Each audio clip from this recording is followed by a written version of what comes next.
Hi, I'm Tori, the best host over at the Red Leaf Retrocast Anime Edition, your best location to learn and relive the past to the present. And you can find our cast on iTunes, Spotify, Stitcher, and all your favorite podcasting sites. Also, don't forget to support your favorite host and all his crazy ideas. I mean me. And now, onto the cast.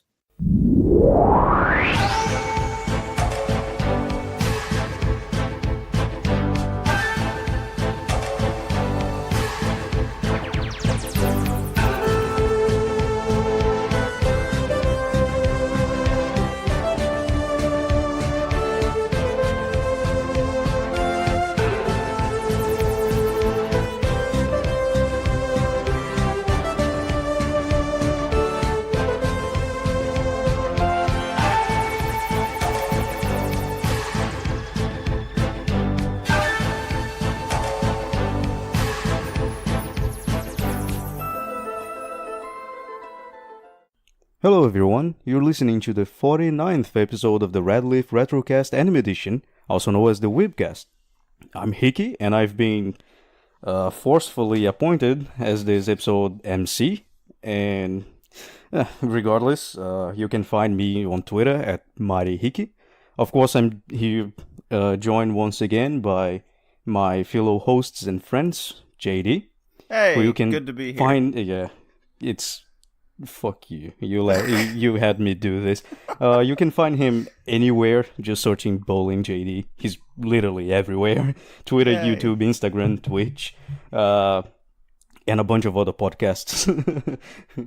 I do my and best. I'm also, you do your best, and I appreciate it, but, fuck you. Second one is Tori, who you Second can one find... is me. Yeah, you can find it at Tori RLR. And on YouTube, way easier now because he got his personalized custom URL. URL, yes, I did. URL. Woohoo. Yeah, so just searching Anime Top Scholar or Top Scholar, you will find his channel. Congratulations, Alright. Tori. It's a long time coming. Thank you. It's not that hard of a milestone to reach, to be honest, but hey. It's way better to have just, youtube.com/c/anime top scholar rather than having the fucking UCOOH number, whatever. Nah, obviously the number's way better. Of course. Yes. Yes, Way easier to find. If you don't have a 69 on your name, I'm not taking you seriously. Oh. So anyway, how's everyone doing? I'm doing good. Yeah. I've been watching a lot of anime, as always, and preparing for exams that are coming up, so, yay. And you, JD, how are you doing? I've, let's see. The fall-spring bowling season came to an end. So summer's beginning. That began this past Wednesday, so new season, new ambitions. Got a good team this year. No one's walking out yet, so that's good. That's a good sign. I've taken up golf this summer. Picked that back up. I used to play it a lot when I was a child, and now that I can't do the more physical sports that I like doing in the past, like basketball, for example, golf is way less taxing on the body, and I won't get shoulder injuries all the time. And before he wrecks his You're shoulder. becoming an old man. I gotta take up the old man sports now, get better on them, so then when I become way older, I can show it off. JD will be the best 60-year-old golfer. Yeah. Well, I mean, golfer. if you you shouldn't, because if you get an old man, if you become an old man. By the way, I'm saying if you become an old man because I don't have any perspective of becoming an old man. I think I'll die way before that. But you'll get hit by a truck like all the anime out there. Yeah, I'll be hit by truck on and become an isekai protagonist. Lawyer in another world. A lawyer. There's actually an isekai, but regardless, of course there is, right? Yep. I mean, if you go to your 60s and you are already good at golf and other old man sports, the only thing left in the old man category is sexual harassment. So that took a turn. I was not expecting that to go that direction.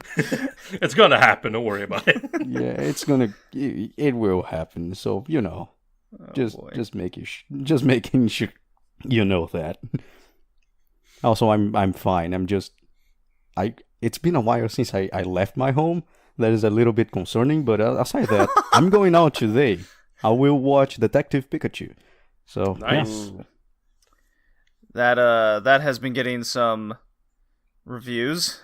It has, but generally speaking, it seems to be kind of what I expected. People seem to be okay with it, but that's kind of to be expected. It's like, it's a movie. They made a Pokemon movie. It's called Pokemon Detective Pikachu, and I expected it to do a lot better than what it's doing now. It's a video game adaptation. Really, I'm not really expecting anything, especially here because, like 99% of the sessions are dubbed in Portuguese because they said this is I almost went to Uruguay because I'm only 30 hours away, and I think they have more in original audio.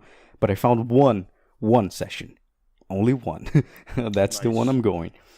I'm so glad that I can always choose. Like they always have that in my movies. It's like, do you want to watch it with original audio or do you want to watch it, dubbed? I like that about Europe. I'm not sure all countries do that, but the ones I've been to had it quite a lot. Yeah. Yeah, some countries do that a lot. A lot of countries but it depends. A lot of times it depends on how dubbing is in the country. Like in my country, dubbing is very small. Only a select few things actually gets dubbed. So, but if it does have a dub, then you can generally pick and choose what you want. Yeah, I mean it's a complicated matter because of Avengers and things like that. People got pissed, like some movie makers got pissed because Avengers were taking over, especially the original audio one was taking over every single session in the movie theaters because of course it makes money. Right. So they said the movie is more for children and things like that. So I'm not expecting much. I'm just going there because one, I like Pokemon, and second, I like Ryan Reynolds, so I want to see him as Pikachu. That's why I'm going with the original audio. I think it's going to be a fun time. But talking about movies, Tori, you have your movie quest. I actually do, yeah. And believe it or not, I am prepared this time. That is a first. So before you start that, I have a drop to play, of course. Are you here because you're following the will of others? Or are you here on your own will? Now you're good to go. He hasn't played a drop for the last 3 or 4 times I've done this, but this time he does. It's because I said I was prepared, isn't it, JD? Maybe. So yeah. Now, if you don't know, what I do is I do a quest where I'm watching every movie from, or a lot of movies from way back in the 70s. No, every movie. Yeah, every movie ever created. No, a lot of anime movies from starting back in the 70s and working my way up to 2019, and we are now in the 2010s, and I have watched a few movies since last time. I've seen from 2013, Garden of Words, The Wind Rises, Patema Inverted, Lupin the Third, Princess of the Breeze, Ghost in the Shell Arise 1, 2, 3, and 4. 1 and 2, Princess Kaguya. And then from 2014, Giovanni's Island, Ghost in the Shell Arise 3, Ghost in the Shell Arise 4, and The Anthem of the Heart. But the movies that I will be talking about is Giovanni's Island and Ghost in the Shell Arise. But first, Giovanni's Island. And Giovanni's Island is a movie produced from 2014, like I said, produced by Production IG. And it was directed by Mizuho Nishikubo, who has also done, this guy. He has done a, Mr. Prepared. I didn't have that prepared, sorry. So yeah, now, this guy hasn't really directed many things that I know of. The most notable thing I've seen is he was animation director on the original Ghost in the Shell, so, hey. Good for him. We've been pretty Ghost in the Shell heavy the last few casts. We sure have. So yeah, and basically, Giovanni's Island, summary from Anime Planet. In the aftermath of the most devastating conflict mankind has ever experienced, the tiny island of Shikotan became part of the Shkalin Oblast. And on this forgotten border in the remote corner of the world, friendship among children from 2 different countries timidly blossomed, striving to overcome language barriers and the waves of history, based on true events. So yeah, Giovanni's Island is a drama series, like I said, and it takes place just after Japan lost the war, World War II. Mm-hmm. So we're back to World War II again. And essentially what happens is, the Russians invade and they take over the island. And what then happens is, obviously, Russian families start moving there, and there becomes this like cross-cultural conflict between them, and but the children eventually start to learning to get along. The Japanese children start learning bits and pieces of Russian. The Russian children start learning bits and pieces of Japanese, so they can somewhat communicate. So it's a nice little story, and but obviously, as things go, the Russians are controlling everything, and the people aren't necessarily, especially the Japanese people, aren't necessarily having the best time there, and a lot of people are starving. They're not getting help, so people are kind of trusting kind of going against the rules of the Russians and trying to help out the people, which lands them in trouble, and eventually they get taken away. But it's a heavy drama, and one that I have been looking forward to watching for a while. I watched like clips of it, mm-hmm. like animation mats and whatnot, and the animation is quite good. So that made me, and I particularly saw one specific dance scene at the end. That is at the end of the movie. It's like this is like way after the fact. They've all grown up. They're old now, and like they're on their like reunion thing for cool. like primary school, which they never got to finish.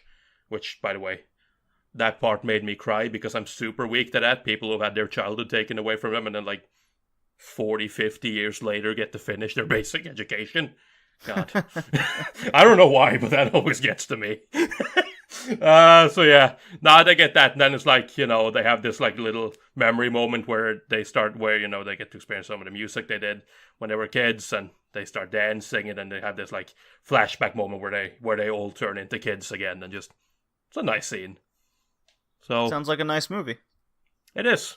It's definitely a drama, and I can tell right now a lot of people aren't gonna like it for that, because it does love to play up its drama points, both with the music and everything. Like, it really wants to nail the fact that you should feel sad now. But this is one of those drama movies that it works for me. I absolutely loved it. Well, it helps that it's based off a true story.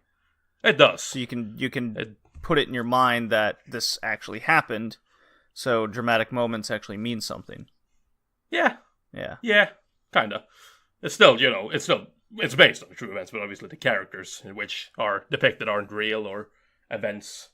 A lot of the events didn't necessarily happen like this. It is made up, but still. Well, that's the whole based on a true story. I know. But I just want to clear that up, because there are still people that think that when something says based on a true story, they mean that the story happened. Not really. What's considered based on a true story, especially today, is a lot more lenient. It's like I took inspiration from this thing based on a true event. Sure did. So yeah, but yeah, no, absolutely amazing movie, and I would definitely recommend it. It's funny. Again, it's funny you mentioned the uptick in animation, because when I I'm not sure my quest is ended, but it is on hiatus for doing podcast stuff and other things in life, and but when I got to around this 2-3 year span of 2013 to 2015, especially coming off of that 2000, let's put it 8 to 2012, the difference in animation, the techniques being used, obviously a lot more computer techniques were developed, and the stories were just better, as I found. It's almost like anime hit this lull period after the early 2000s. Did you get that same notification or feeling? No, not really. I mean, obviously, this is the second time I've done a quest like this. Mm-hmm. I think generally speaking, like with movies, it's a little bit different. At least as long as you know what you're. Yeah, I am you're talking looking about for. TV shows. Yeah. Yeah, right. But even with the TV shows, I didn't really find that. But that's because there was a lot of TV shows from the early 2000s that I had missed out on that I knew I would enjoy, so I ended up picking those. And for me, it was... I understand what you're talking about, but for me, that kind of happened in, like, the 2010s. Like, 2010 up to 2018. Because, again, this is a period of time where I've watched most of the stuff that's come out there. Like, I'm still a fairly new anime watcher, so it's like... When it comes to me picking something, I pick something like, I heard people say this one was really good. Like Hinamatsuri, people love that. I watched that. Oh my god, I hate it.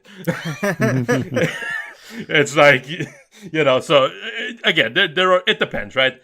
It's easy for me, I could easily say like, oh, I really enjoyed watching stuff back in the 70s, 80s and whatnot, but at the same time, there were more stuff back then that I hadn't watched as opposed to 2010s. I'd watched a lot of the good stuff there. So, but yeah. No, for me, it was probably more in the 2010s than the early 2000s. I felt that. You felt that the uptick went up? No, that it kind of it hit this lull. Oh, then you agree with me. Oh, okay. I thought you meant I thought you meant in the early 2000s that it like took a downswing. No. There was an upswing, and then seemingly in the almost to the 2010s, 2008 is kind of when I noticed it on the tail end into 2009. Yeah. Okay. Yeah. No. That I would agree with you. Yeah. Kind of. So right, you did notice that as well, which is weird because history would tell us the opposite, right? Where at the end of each decade, you get this huge wave of hit after hit after hit after hit, right? Yes. But, I mean, once again, and that's kind of why I made that point that I did, I feel like the problem is that I've already seen the hits. I'm watching the rest. Right? So it's like, you're not gonna... When you're stuck watching, when you're stuck scraping the bottom of the barrel for shows, you're getting what you want. That's why when it comes to, like, the late 2010s and whatnot, the stuff that I'm usually looking at is, like... shows that look kind of bad, but that I might be interesting. You might find a diamond in the rough kind of situation. Yeah, not even that. Maybe it's just something that's like, it's so bad, it's good. Well, I mean, I guess it's just a matter of perspective. Yeah. You're watching as they go, and with the old things, like everyone already mined everything, so you know what is good and what is not.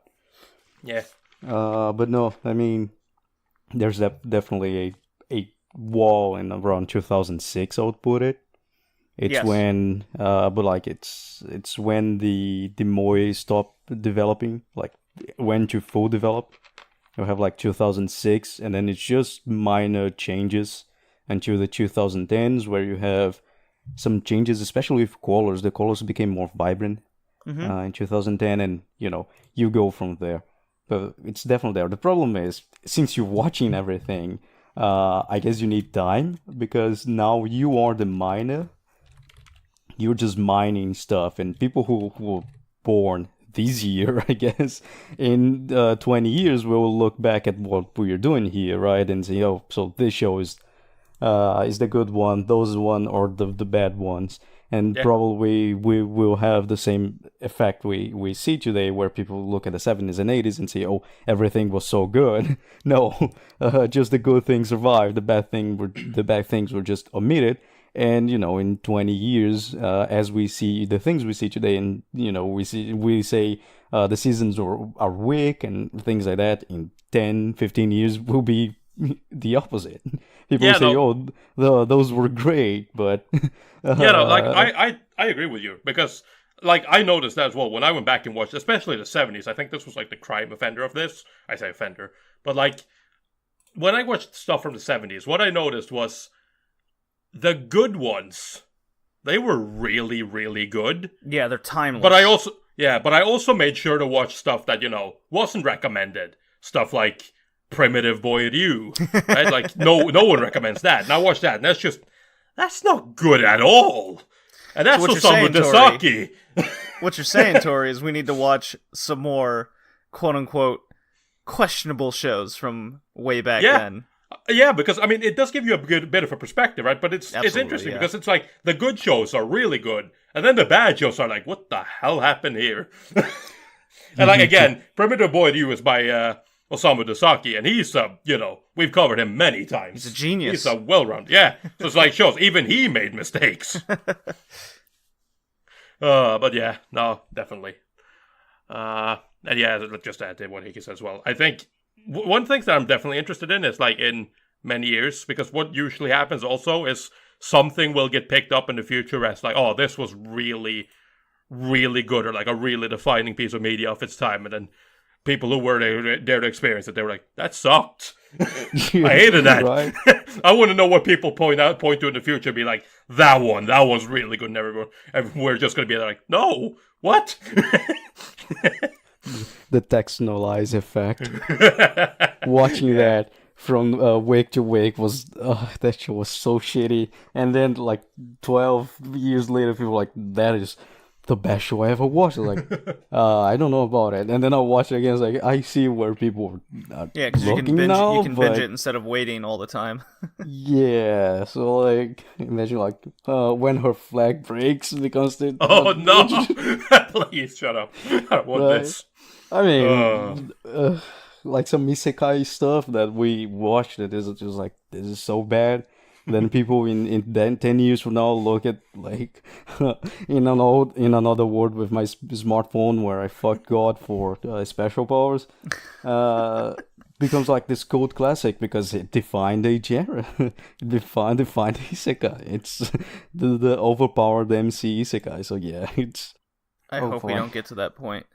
Well, I'm not getting to that point. Again, I plan on dying young. That's right. That's right. We did establish that in the intro. That is true. But yeah, okay. Anyways, let's move on. Let's power through, yeah. Yeah. So the next movie I want to talk about is Ghost in the Shell Arise, which is essentially 4 OVAs that came out between 2013 and 2014. Also produced by Production IG, and the summary from Anime Planet is, in this highly anticipated prequel set in the year after the Fourth World War, cyborg and hacker Motoko Kusanagi finds herself wrapped up in the investigation of a devastating bombing. But she's not the only one looking for answers, as she delves deeper into the mystery of who is behind the attack. A specialized team unlike any before begins to take shape. So, if you're familiar with Ghost in the Shell, Arise is basically the prequel.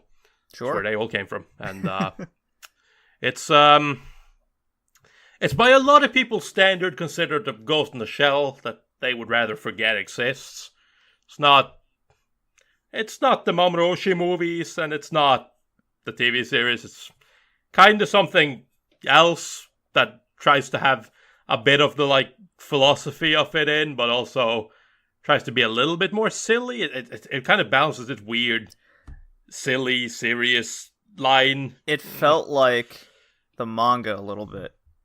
Yeah, absolutely. And I do think that's a fair assessment. It's a Ghost in the Shell everyone wants to forget. Immediately Bundle of Crimson Shell comes.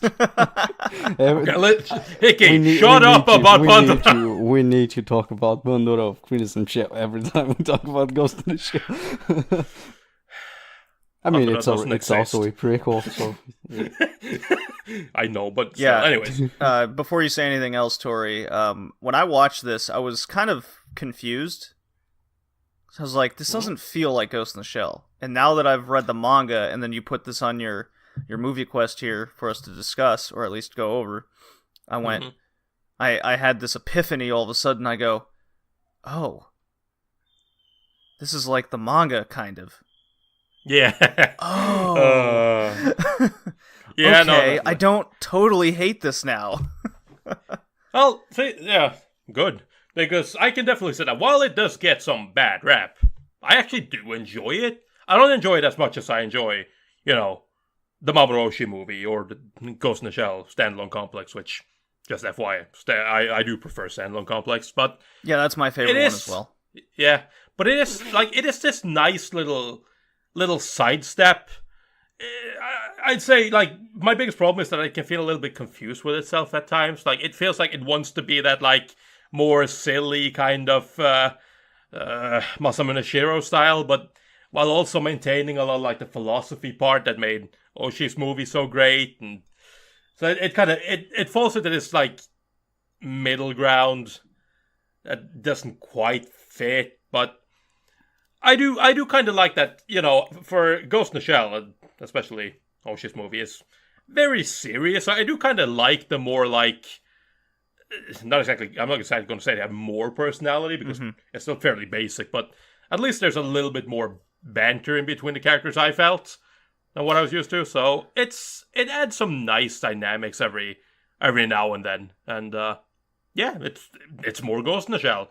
So, if you want more Ghost in the Shell, here you got it. It's not amazing at all, but hey, well, I think little bit. I think if you're a fan of the New Dominion Tank Police or Dominion Tank Police and anything else that's delved in this universe in the past, where there's a lot more comedy into it, when you realize that that's what this Ghost in the Shell is, and it's not what standalone complex brings, is just that total serious tone the entire time, then I think you might enjoy it more. And I'm one of them. As soon as I had that epiphany, I go, oh my god, I get it now. Yeah. No, and of course, if you want to see that classic scene from Ghost in the Shell where Matoko rips her arm, you get to see that a lot in Arise, because she rips her arm a lot.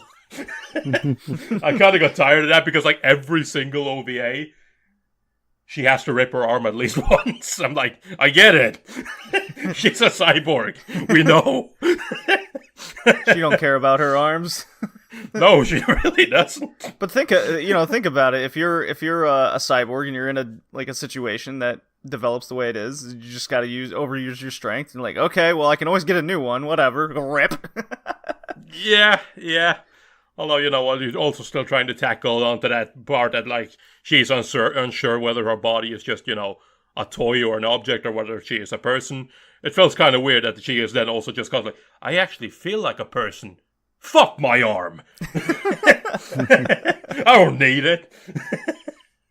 But yeah, no, it's, again, it was a fun one. I think the fourth OVA, it ends kind of, I wouldn't exactly call it disappointingly, but it kind of just fades out into this, like, and then the bad guy confessed to their crimes, and after getting betrayed. Yeah, you know.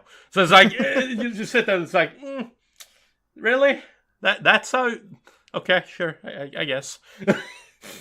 So it's like, it leaves a little bit of a sour taste in my mouth, at least, at the end. But again, like I said, it's more Ghost in the Shell. And I like Ghost in the Shell, so I plan to watch all Ghost in the Shell I can get my hands on. So, and yet you didn't join us with the manga checkout. I did not. Did you forget the part where I said where I'm studying for exams? I have to manage my time. Blah blah blah. That's all I'm hearing. It was a month ago, but that's fine. Hey, Hickey. It was a wise decision. Also, I'm the only motherfucker that likes Ghost in the Shell in Austin, but it's okay as well. Yeah, no. Arise is just, everything is so not Ghost in the Shell, and they make you remember the character design, the music, the animation, everything. Oh my god, you just reminded me. Holy shit, the music in Arise is bad. It's not bad. It's fuck different. you. I hated that. Dude, the opening is so ghost. And the ending, oh, no. I hate the music in Arise. Like, I was genuinely just, when I watched, especially the first one, when I watched the first OVA, when it started, I was just like, that's weird. Okay, sure, that's a weird opening, but whatever. And then we got to the ending, and I just slumped back in my chair, and I'm like, I hate this. I hate this so much. It it doesn't put you in the. I mean, technically, just like the JD said, it looks a little bit like the manga, but the manga is not the Ghost in the Shell people. Let's be honest. So, Yeah, we consider we basically failed the manga. yeah. Remember, Ghost in the hard. Shell is based on the manga by Masamune Shirow. It's not an adaptation of it. It is loosely based. Yeah. Yeah, no, that's basically all I had to say about this. All right. Let me play the drop, and we can move on. Shall we, Hickey? Yes. You're the one in charge. Play the fucking drop, All JD. right. God damn it. Make your fucking work. I know too much about you. Are you still gonna kill me? Yeah.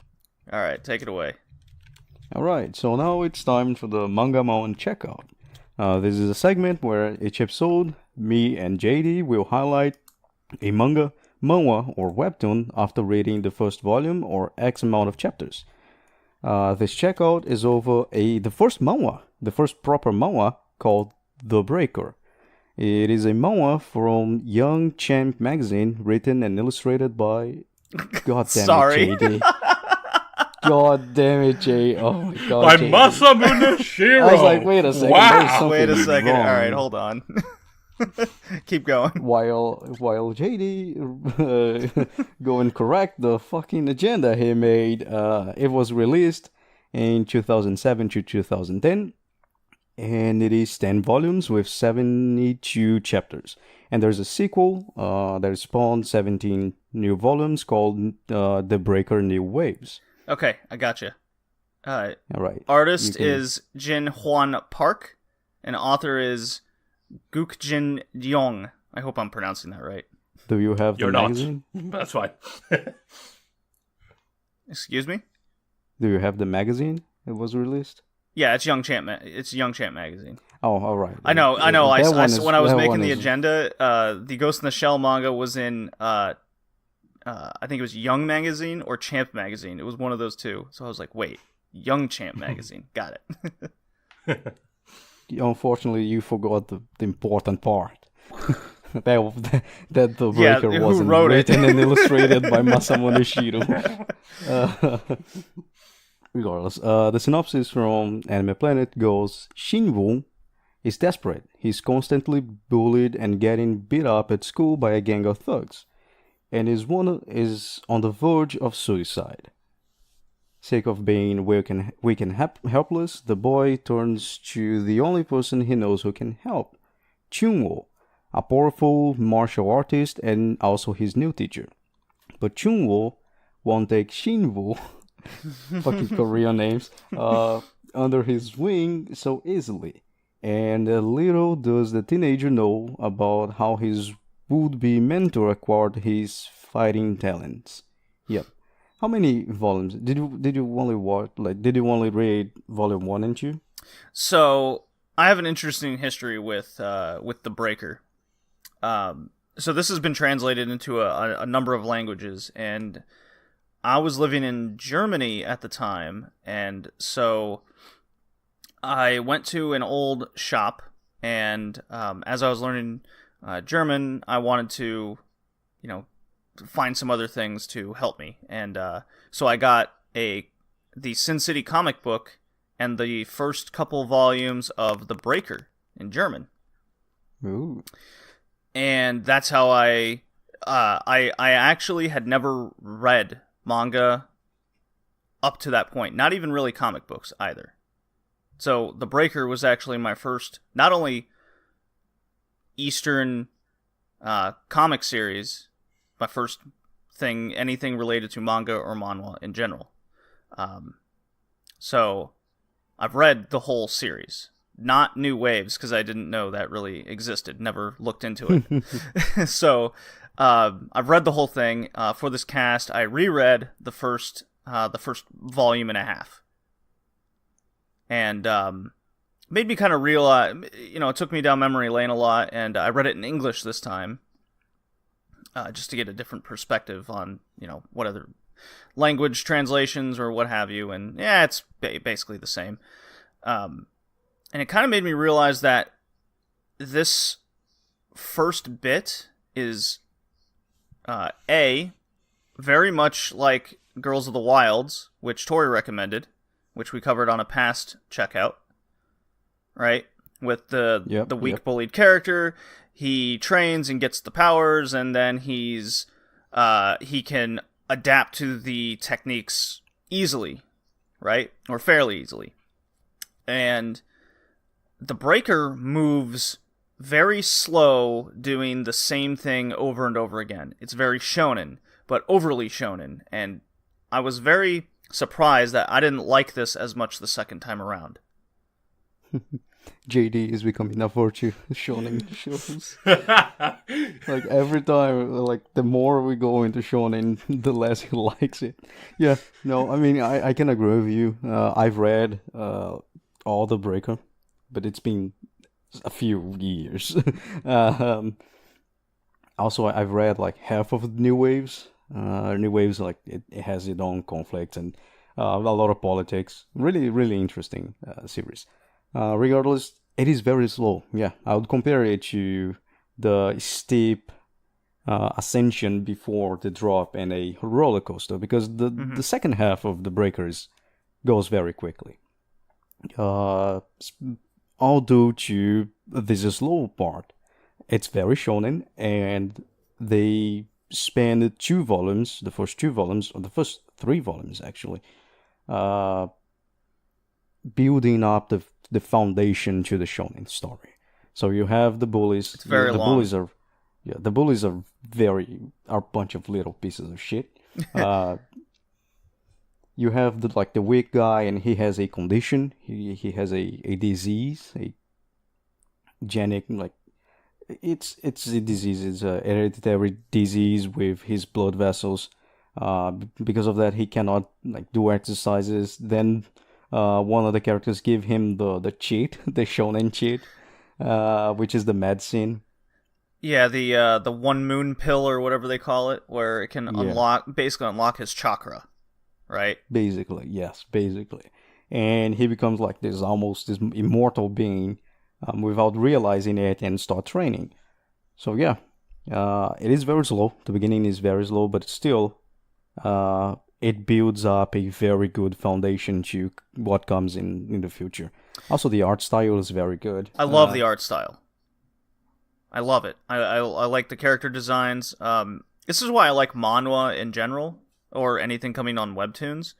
You get a more variety to it, I believe, and almost a more simplistic yet more detailed background, right? So when I read the Breaker, and you're absolutely right. Once you get past the first few volumes, which I know it sounds like a lot, and it is, because I didn't remember it being so slow at the start. But because it builds that foundation, it takes its time doing it. The second half of the Breaker is very good. It gets you very enthralled with the martial arts society and how basically societies run in this secret world, right? What I don't really care for too much, and the shonen I don't like, is when they hit a reset button. I've said this in the past. When they hit a reset button on an arc or story, and they're just back at school like nothing ever happens, or they just go about their day and they're kind of joking around. The Breaker doesn't do that a whole lot, but it does do it enough for me to notice and go, all right, come on, let's get on with the martial arts society and people like punching heads off, that kind of thing. yeah, I get you. But still a very good one. Let's see, what more should I say about this manga? Or manhwa? Manhwa. Manhwa. One of a big problem I had, especially in the first volumes, it's how GTO-like it is. Especially with Chunwo, the martial arts guy. The goofy teacher, yeah. The demon, basically. Right. And he's all goofy. He's always trying to fuck this other teacher. he destroys the vice principal car. And, I forgot about that. Yeah, it is takes a lot GTO. from GTO, yeah. Yeah, it takes a lot from GTO, but just the first part, and then you have like this change in in the setting, the change of how characters behave, and doesn't really feel like the same people. So yeah, that is also a little bit of a problem. Yeah, this purposely fake persona everyone puts on all the time, and then when it gets down to another section, then they show a totally different side of themselves. And it's like every character. It's very strange.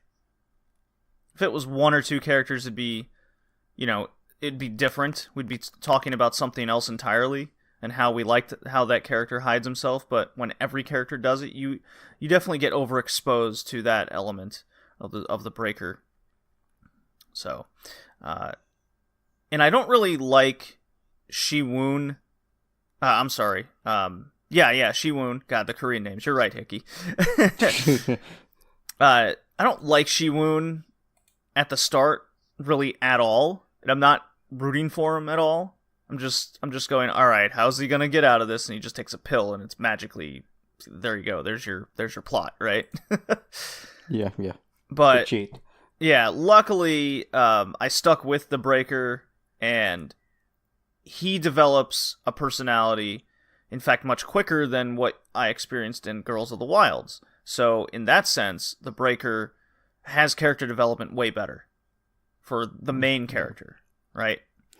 Yeah, and he he just don't change his appearance to look like a K-pop singer. So that is also really good. So I think if you're a fan of shonen, I think if you want a little more substance in your shonen, barring the beginning being so slow, that was my realization on this checkout, was how slow the start is. I know we've mentioned that many times, but you just got to get that through your head.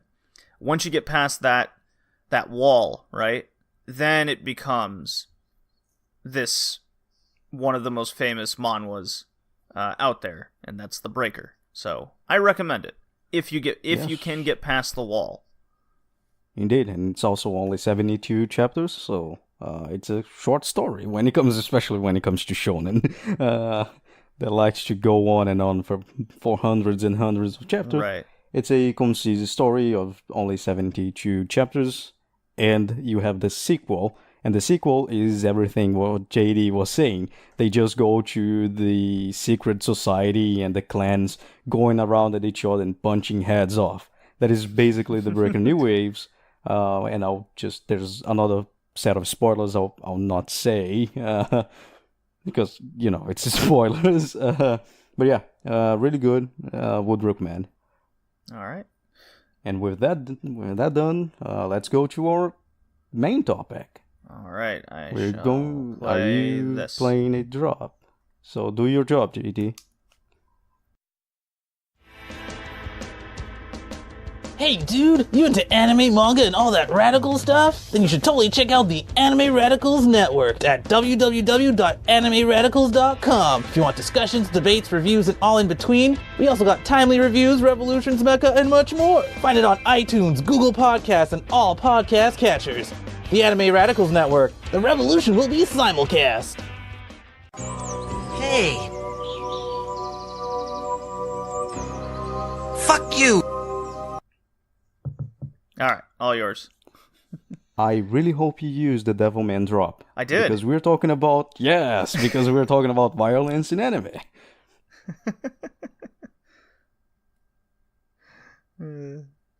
All right, so let's see what JD prepared here.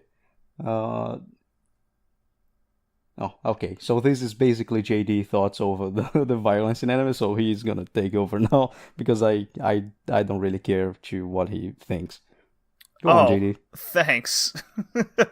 Your opinion means so much. These aren't really thoughts. I looked up some articles and kind of what the general discussion usually comes to violence in anime. So I took those articles, 4 of them I read, and broke them down into these sort of categorical discussion topics that we can do with violence. So, tropes of a genre was always coming up first. For example, when you think of a shoujo show, what drives it? And it's usually romance, right? So, what genre do we associate with violence? And just as an example, it's shonen. Domestic abuse in shoujo. Well, it happens. It does happen. Sure, it does. But shonen is very much based on a sort of violence, whether it's one-on-one fights, bullying, all the way to limbs getting cut off, right? Whatever it might be. So, one of the big arguments is, when it comes to violence, is does it detract from the plot of the show? That's always what comes up in people's minds, and you if you like, let's say, Tokyo Ghoul, and that's going to be a big, it's one of the most popular properties out right now, and it's seemingly based on violence. But does it detract from the plot of the show?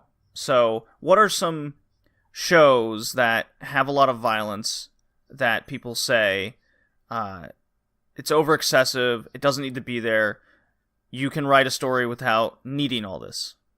You guys have any examples of that? Ooh, I don't know. I like my shows with violence, I guess. Yeah, same. Like, it's I understand, right? But just obligatory Tokyo Ghoul joke. What ruins the story there isn't the violence, it's the story. But anyways, like Tori, that is a very like, good point, and I do want to come back to that. Yeah, no, but like when it comes to over violence, I think I don't like this argument. You could write it without violence. Sure, you could do that with anything, right? You could take with a lot of stories, right? You could say that about anything. A lot of stories. You could take a sci-fi, and then you could say you could write the same story and take out the sci-fi element, replace it with something else. Sure, it's a good enough story. It could work if you know what you're doing. But like, it kind of detracts that point. It's like trying to bring a higher point to just saying that you don't like violence, right? Right. It's not that you don't like it. It's that there's a bigger problem here. Not really. You just don't like it. But sure, yes, of course, there are aforementioned genocyber, right?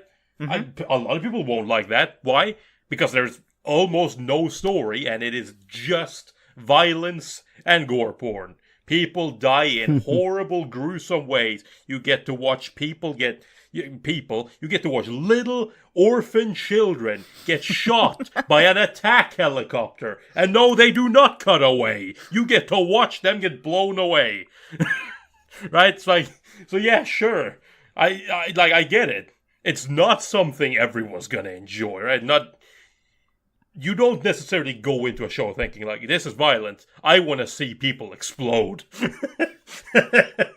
So I don't necessarily think violence itself detracts from a story, no. So let's go back to that part where you described an attack helicopter gunning down orphan children, right? In anime today, right? Sorry. You find this funny, Icky? You find orphan children? The situation is funny. Come on, you're like, all right, let's just go back. And when you said about a attack helicopter gunning orphan children, okay, let's analyze the subtle nature of that scene. I was like, sorry, I couldn't resist, and I laughed. Well, that's not quite the absurd. direction. Come on. It is absurd, but that's not quite the direction I was heading towards. Anime today. Let's say that same scene was made today, right? You will get that cutaway or a total black screen, right? Or red all sprayed across, so you don't actually see it.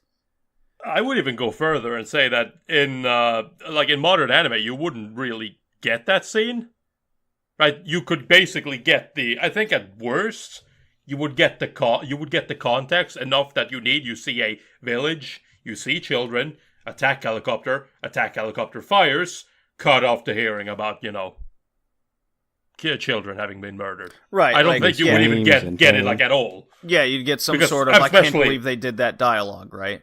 Yeah. So, yes. With that being said, in the past, we did see it. Now, we don't see it. does that detract from the plot? Either or. What's the argument there? I mean, I don't think it's always hard to argue either or, but I don't necessarily think I don't think it detracts to not show it in brutal detail, but it depends on what it is you're trying to go for, right? Because Genocyber, again, just to use that as the example, because Genocyber is all about the violence, right? Mm-hmm. Let's say that, for example, that for some reason, they kept all the other, corpses exploding and rooms painted in blood. They kept that, but for some reason, they edited out the chopper scene, right? That would be weird, because, really? That's too much? Right? That's the line. Right, but it's so in that case, to me, it's about consistency, right? Do you want it in or do you not want it in? If you don't want it in, that's your prerogative, right? You can not want that, that's fine. And in which case, it all has to go. In which case, right. Somebody needs to burn Genocyber to the ground because that can't exist. Here's the other side of the coin, then. We're getting there, Here's the other side of the coin. We have a show like King's Game that came out not too long ago, where it was constant cutaways. Mm. My take would be that actually detracted from the show. Yes. I mean, King's not Game from is... the story, because the story is kind of... yes, from the enjoyment, maybe, you get from the show. I guess, but King's Game is in this funny little camp of, it's so bad, it's hilarious. And besides, it adds some kind of funny moments, like the girl in the hoodie who spontaneously combusts as she's trying to hack this virus, and what does she do? What's the logical explanation to do when you catch on fire? Well, it's a little bit hot in here. Let me take off my fucking clothes and get into my underwear. Doesn't matter, I don't want to be too hot, who cares? I'm on fire. It's not my clothes. I'm on fire, but yeah, sure, let's just get naked. I don't think King's Game had a very good idea of what Violence it wanted to be, or yeah, and kind of it's not so much about trying to hide something as much as it's just them trying to find out how can we, I hate using the word exploit this, but yeah, how can we exploit this? Well, she's on fire. Oh, this is a great excuse to show tits. Well, okay, so that kind of goes with, the exploitation of, let's call it the titties. Yep. Titties exploitation. No, I mean, the lack of violence or the tell don't show it's a global phenomenon. There are many studies over that. Finally, I'm talking lawyer shit.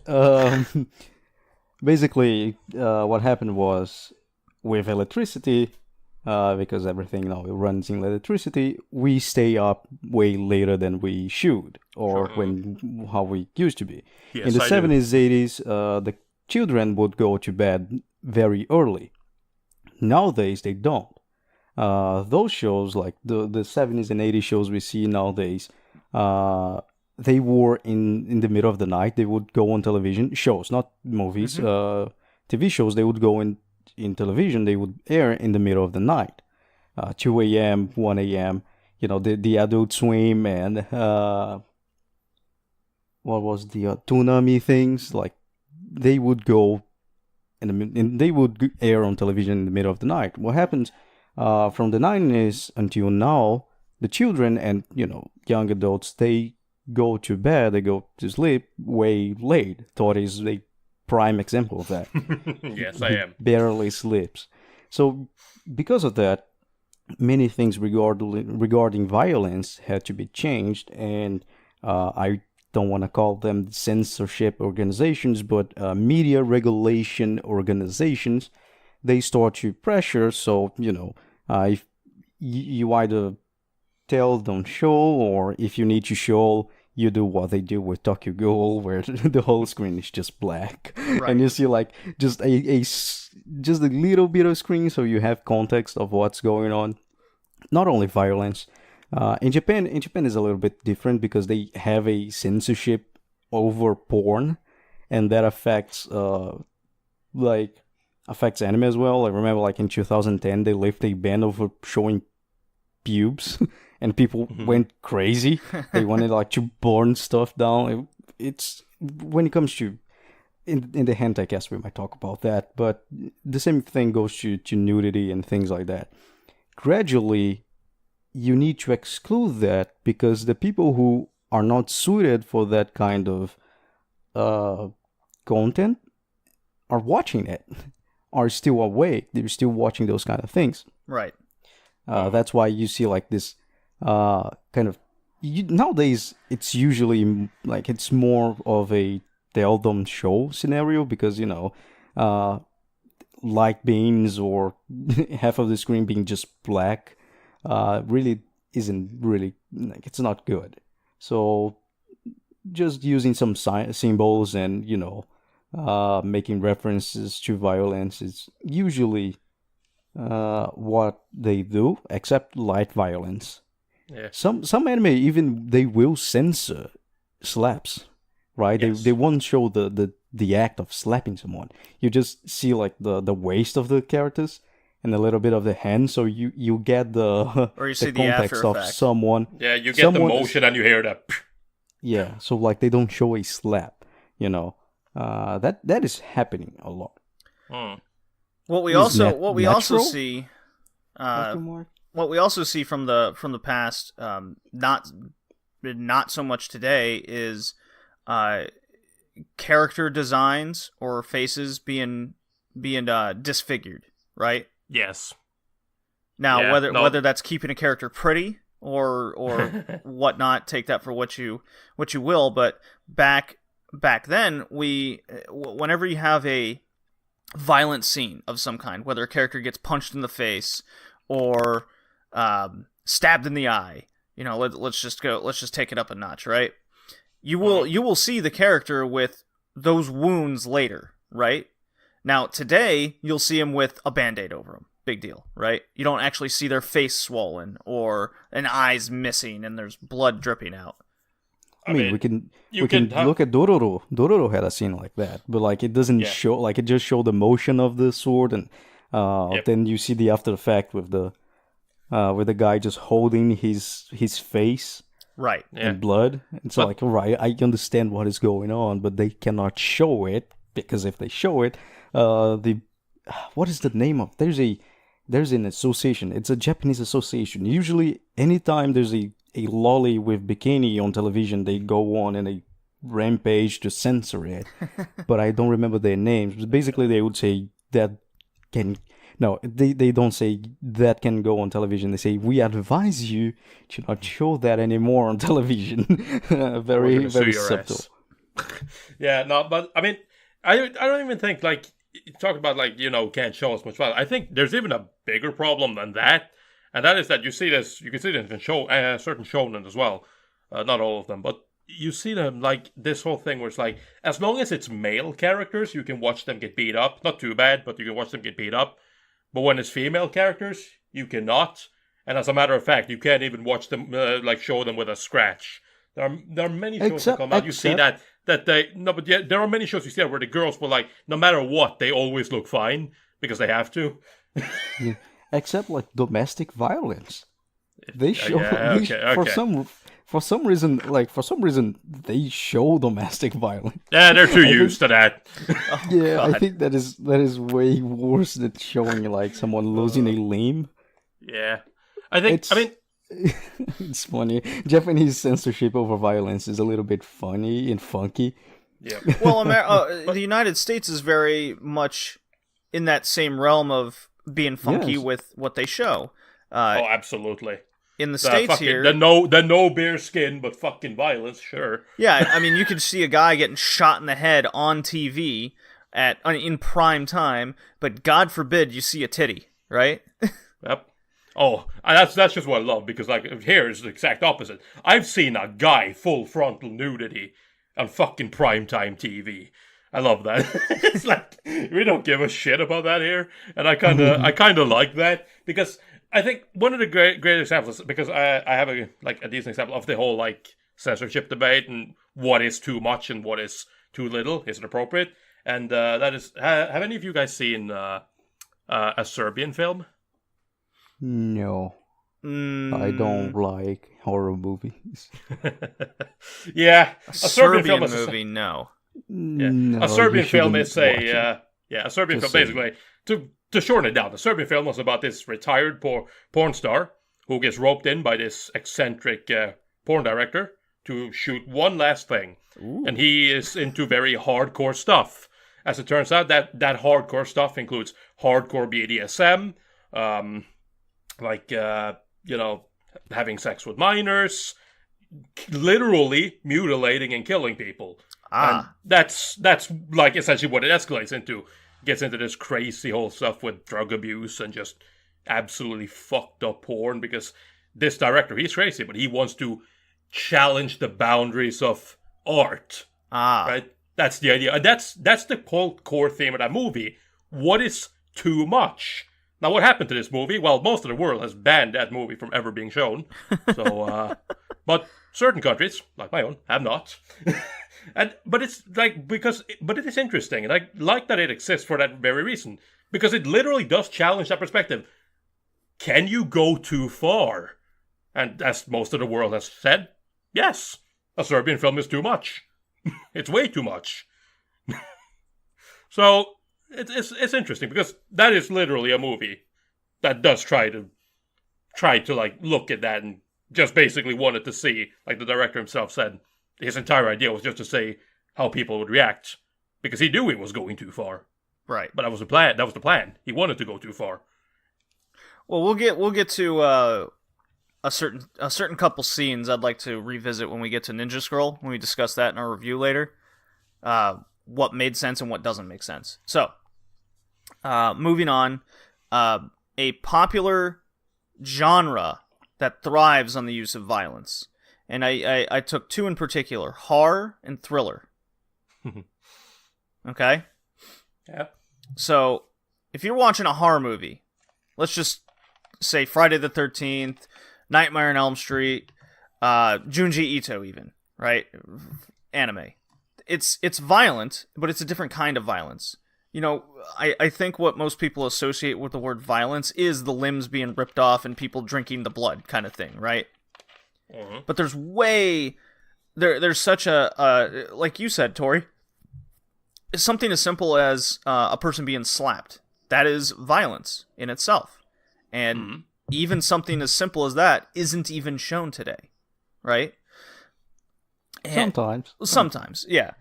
Sometimes they even do like the still frame for the slap. That is another weird one. Yeah. It's very strange where the lines are drawn. So in something like horror and thriller that thrives on it, if you cut away a lot of these violent acts, then are you truly watching a horror or thriller anymore? And I would say no. You're watching a suspense, I guess is the way to put it. Yeah, but I mean, suspense horror is another thing. But again, like, I agree. Are we counting like violent, like psychological violence as well? Because then, like, physical violence you can get out of a horror movie, and you still have the psychological violence aspect. Yeah, horror and thriller thrives on whether it's physical or psychological. That's what makes those two genres special. Why they aren't popular in Japan is a different matter altogether. But like my point was just I want to make that, like, when it comes to horror, you don't necessarily need the violence. You could portray horror in other ways. Now, obviously, again, you exclude the suspense, so that does become kind of more into suspense horror. But like, you take a look at something like Mononoke, for example. That is a great horror anime. It's not at all about violence, really. It's mostly about it's mostly about suspense. It's about creating this spooky atmosphere, and it does that great. Granted, you do see a body in it. Well, if you don't pause it at the right time, you might not see it, but you can see a body in it once if you want to. I think horror is one of those things. Like, I wouldn't necessarily bound horror to like, it has to be violent. Not really. There are many ways you can depict horror, and it doesn't necessarily directly have to be in conflict with or harm the characters. there are many things that are just as spooky as, having something out to kill you. There are movies, but, where it's like you don't, for like 90, I say, but most of the movie, you don't even see the quote-unquote bad thing, the quote-unquote scary thing. So yeah, I don't know. I don't necessarily think violence and horror have to go together. I'm not saying you should exclude violence. You can. But there are also many examples of, violent horrors that it's just like, it's not even really horror because it's not even scary. It's just Corpse Party. The anime, that is. Well, so the reason why I bring up kind of the B horror movies, right, with Michael Myers or Jason Voorhees, it's the act of a dude chasing after someone with a big knife, right? That's violence right there. And with the impending doom of a character, that's where the genre thrives. You could even, there was what was that anime called? Where the whole town's being turned into vampires? Shiki. So there was an OVA episode of Shiki, right, where technically nothing was shown. It was all the vampires in a sewer grate, right?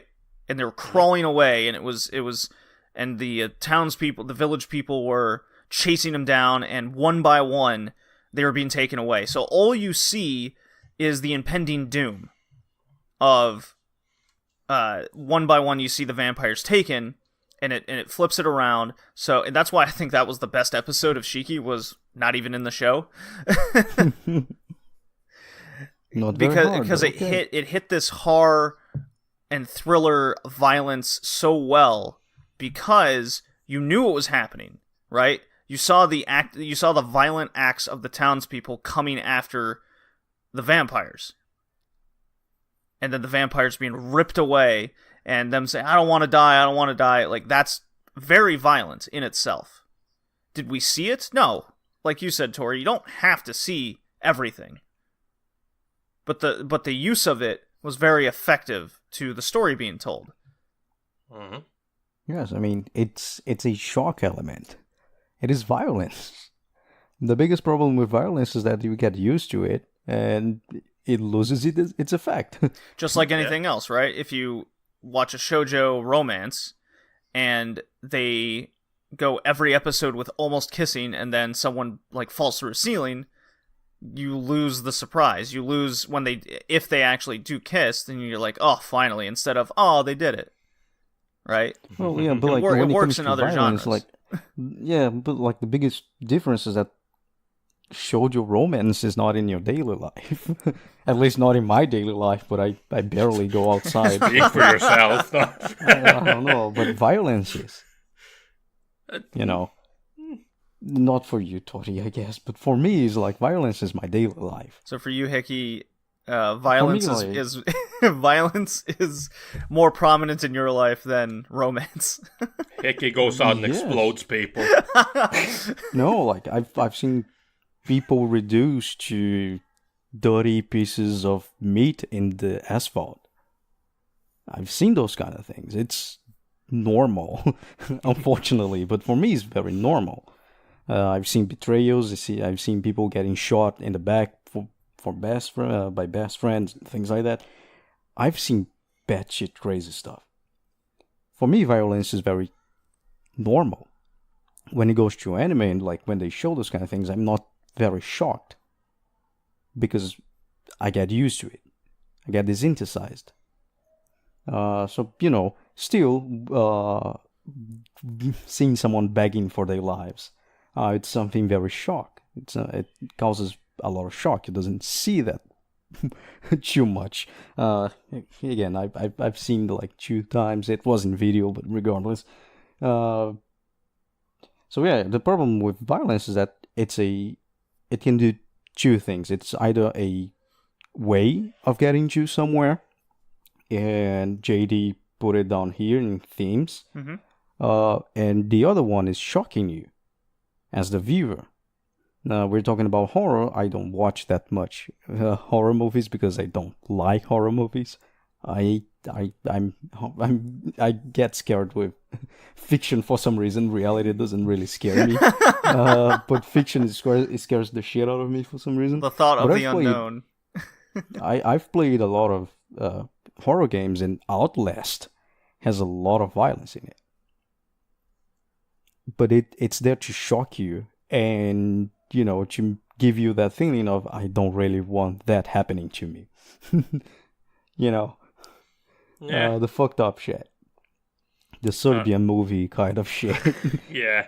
No, I don't. I've always been the sort of person who kind of just prefer, you can use violence, but it's like, especially when it comes to horror, I want the idea to kind of be like the main cause of concern and being scared, because there's one thing, when you just see someone get murdered, right? It's like, yeah, okay, sure, I've seen that before. Like Hickey says, you get really desensitized to that stuff.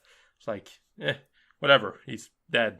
It's like, but it's the idea that oh my god, I wish I don't remember the title of this movie. There's a Norwegian horror movie, but I can't remember the title of it.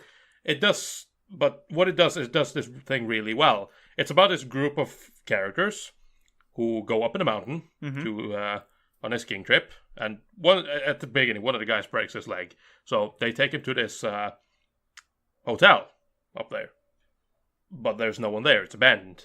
So and it's a snowstorm, so they have to camp there and wait for it to get over. Just your normal Norwegian afternoon. Yep, literally. And right, but there's a group of people. Right? They were just there to have fun, but shit's going wrong. And but everything looks abandoned. It looks like there hasn't been anyone there for a long time. And as they start to explore this place, things look kind of creepy. Things are a little bit weird. Things are a little bit out of place, but they're not going to have to stay here very much longer. They're just going to, get together again and, sleep together so that they don't get separated. But someone's missing. Where could they have gone? I don't know. Can't find them. Weird. Whatever. As time progresses, people keep disappearing. They start to notice, they start to hear stuff, they start to see stuff. There is someone here. Eventually they start to find corpses, they start to find people who have been killed. And there is someone here killing them. But who? Where? And I love that. Because the main guy, the bad thing, he isn't present for 90% of the movie. At all. But but you're still extremely frightened of every sound you hear, because he is somewhere.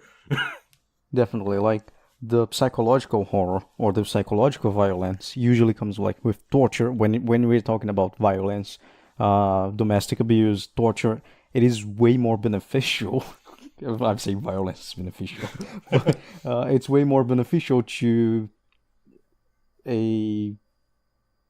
forgot the thing. A story. When physical violence is just there.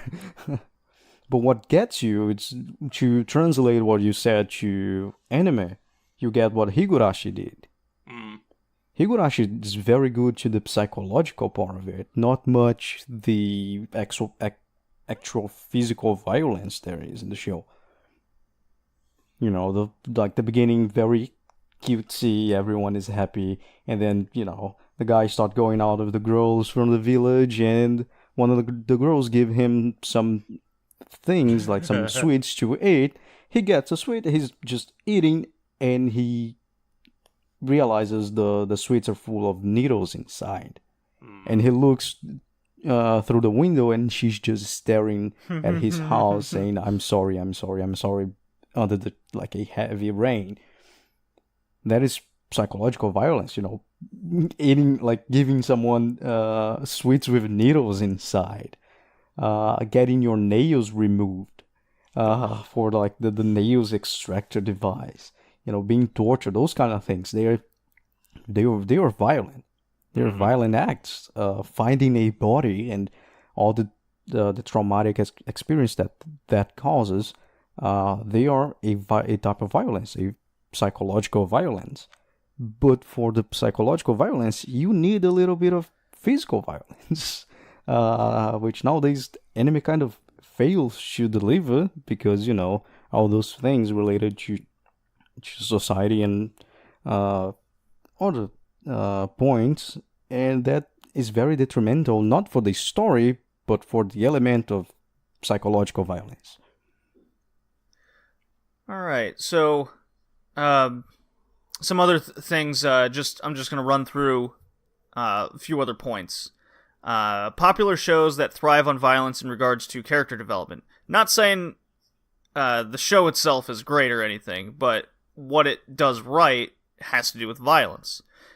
Two popular shows going on today: Tokyo Ghoul and Attack on Titan. Tokyo Ghoul, one of its shining moments is when your main character, Kaneki, is being tortured. And to escape the torture, he goes into his own mind and starts fighting, essentially himself. Whether to learn from his childhood teachings that his mother gave him, or give in to the violent side of himself, embrace it, right? Then you have Attack on Titan, where the whole motivation of your main character was off seeing his mother eaten by a Titan, right? Without these things, then you don't have your characters. You don't know who they are. They would just be milquetoast childhood person, right? Popular shows that thrive on violence in terms of setting or emphasis on show structure. This is to properly illustrate the state of the world. And the two examples I put here, these are your more psychological elements, because you have your setting, and it plays a role on the story and characters being told. That's Paranoia Agent, which is Satoshi Kon. He's very good at this. And Psycho-Pass, another popular anime that a lot of people have seen, where the Sibyl system in Psycho-Pass determines how you should act in society. And if you go across this line, which is funny, once you cross this imaginary violence line, then you are deemed unfit for society, right? So yeah. Yeah. It's not even necessarily you have to do anything. It's just the general fear that a system outside of your control can just deem you to be unfit for society for literally no reason. Right. So in Paranoia Agent, you have this kid on rollerblades beating the shit out of people with a metal bat. Like, you don't want to do that. And it shows the shadowy figure of Shonen Bat over here going clink, home run to their head. A very violent act, and because it's a violent act and society's reacting to it, it becomes this hive mind, right? And then on the flip side of the coin of Psycho-Pass, it's all individualistic with how everyone's reacting to society being run a certain way. And then we have themes. Themes, common themes that you see a lot is you'll see the act of oppression. It makes the scene or character seem less human. We can go back to Tokyo Ghoul, where the ghouls are seen as animals, right? The Tokyo Ghoul is a good example of a lot of these themes. It puts all of them together. Now, is the story good? Is a different story, a different argument in itself. So yeah, making a character seem less human is very popular, especially in anime. It gives you the whole I feel bad for the person or character on screen, right? In fact, you see that in a lot of school anime where you'll see a character being bullied. They're not up to par with the rest of society kind of deal, right? They're less human. Then you have, in the name of peace, quote unquote, or some sort of greater good. You always get that in war-torn anime. Gundam is a great example. That's always the theme of that. And so you see tons and tons of millions of people dying, as long as it's for a good cause in their mind, then they are justified with this act of violence. We saw it in Kino's Journey when we just reviewed that on this podcast, where there was an entire town, or two countries, would murder this middle village in the name of, well, only X amount of people die as opposed to these thousands, right? It's for the greater good. Then you have the Evil Being 101. This is commonly seen as someone eating flesh or acting like an animal. So it plays into, you usually see a lot of that playing into the whole less human thing. So, Devilman, someone becoming a vampire, someone becoming a ghoul, they're eating something, so they're making them less human, they're an animal. You relate to kind of the horror element of it. So it's a violent act in itself. Like, we as humans don't eat other humans, right? But animals do. Yep. So Parasite. Yeah, Parasite's a great example of that as well. And then there's the 80s to early 90s. Just in general, the excessive violence, or otherwise known as gore porn, which Tori brought up earlier with Genocyber, right? Examples include showing body parts explode, i.e. Fist of the North Star. Except it's censored. Well, eating people. Already censored. Yeah. Eating people, i.e. Devilman. Showers of blood and cut limbs, i.e. Ninja Scroll, which is related to what we're reviewing not too long from now. So, Hickey, you brought up a point about Ninja Scroll. We'll save a good chunk of it for obviously review. But when Ninja Scroll came out in '93, that was kind of like you said earlier, with kids used to go to bed earlier, right? Yeah. And then you got to this time frame. Ninja Scroll, Ninja Scroll was a movie which is a little bit different, but it's the same thing. If we get the shows that went on television, the violent shows on television, you see a pattern of being late night shows or early morning shows, like 3 a.m. Who watches shit at 3 a.m.? Just sweaty otakus that go to watch something on television, especially violent shit. Very little censorship, but it's still a fairly amount of censorship and self-censorship, like the beginning of self-censorship. You have a scene, you use an angle or you use shadows, those kind of things. But yeah, in '93, Ninja Scroll was one of the last ones from where you could show everything you wanted.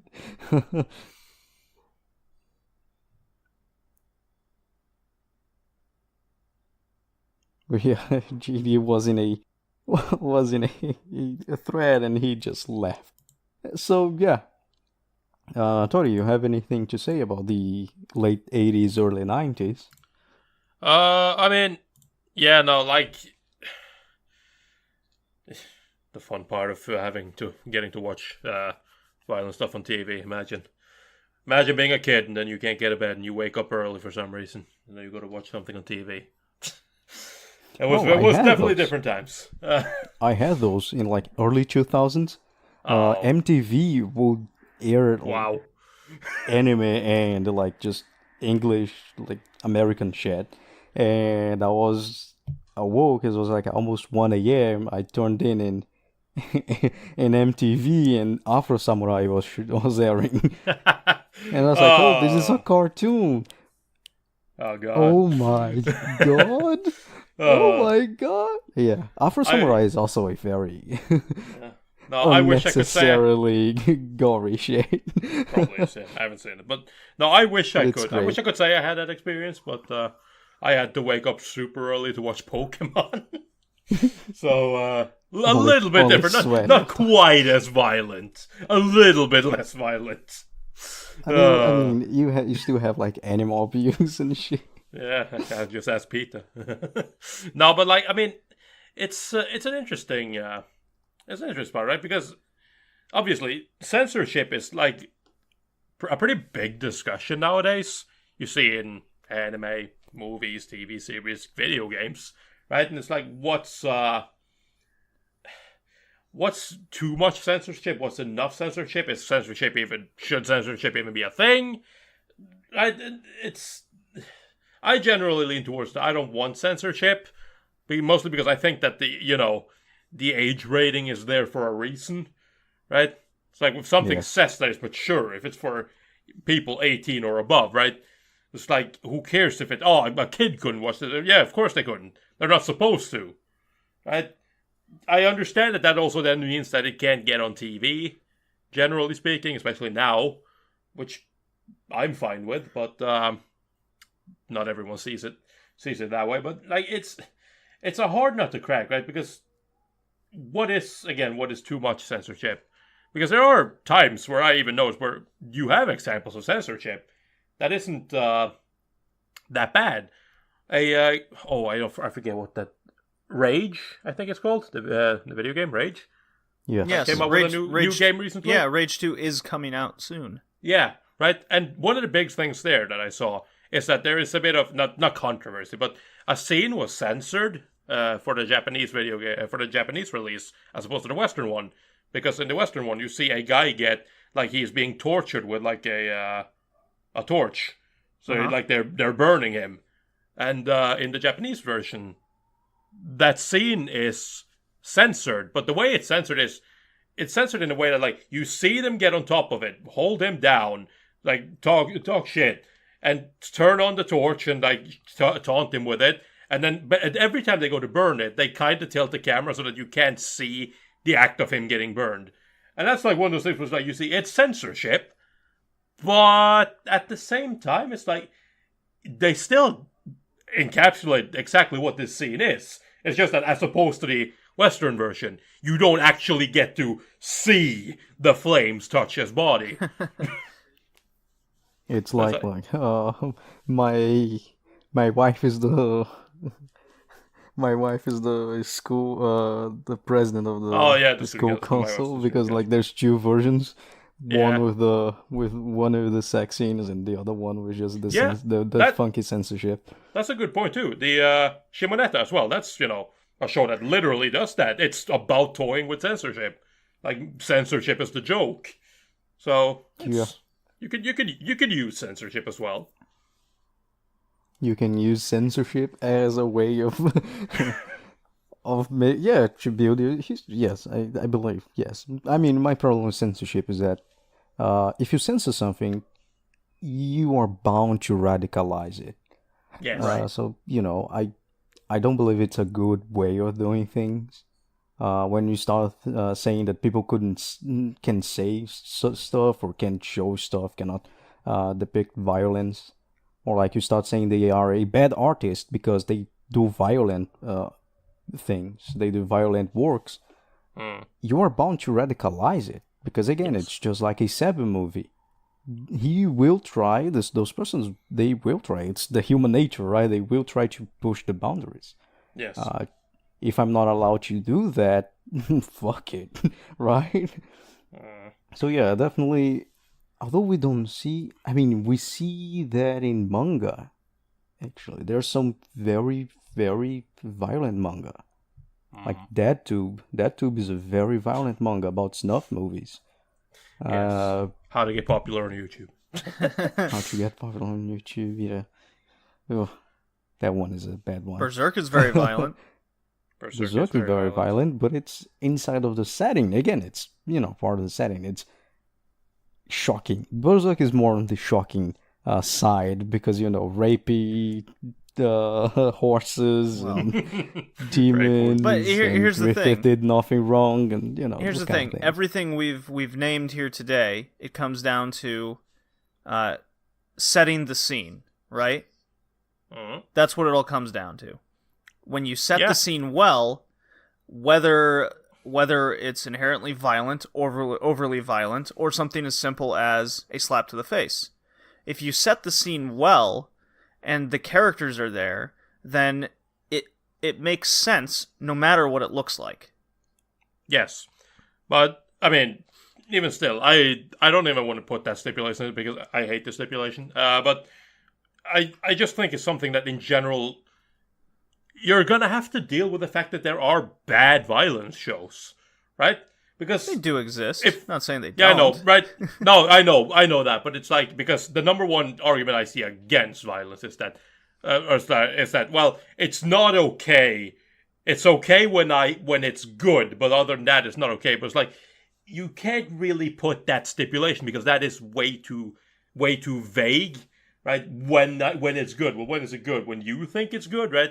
That's like What is that. good That becomes violence? that whole. Yeah, it's right. That becomes that like whole. That becomes the whole Sony fucking policy right now of just like Oh my something God! Don't may talk or about may not be. no. You're Something not may or allowed to may talk not be about okay, Sony here. depending on what on what they feel like on the day, right? It's like you can't do anything with that, right? My Senon Kagura getting fucking censored. No, but like you can't do anything with that mindset. You can't. An artist cannot, do anything knowing that it's something like you want to draw a violent manga, for example, right? Well, you can only do it if I think it's good. It's like, the fuck am I supposed to do with that information? Well, that is what the publisher's for, right?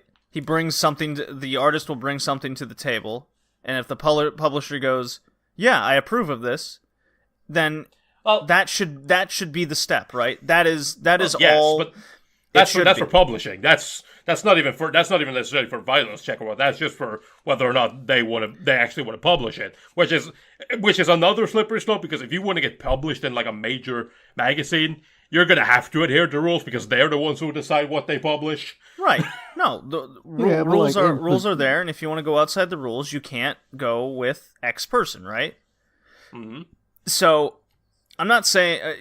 I'm glad you went into more detail with what I was saying, Tori. With you can't define something as good or bad. I'm just saying that if the violence makes sense, right? Then that's when. Yeah, I mean, I guess it's not the fact of making sense, because this is fine. You can make sense of violence, whatever you want to. If you have someone with a mental disorder and they do something violent, that is enough to justify using the violence. I don't think that's the problem. I think is showing it, effectively showing it. When it comes to shows on television, I believe it is understandable.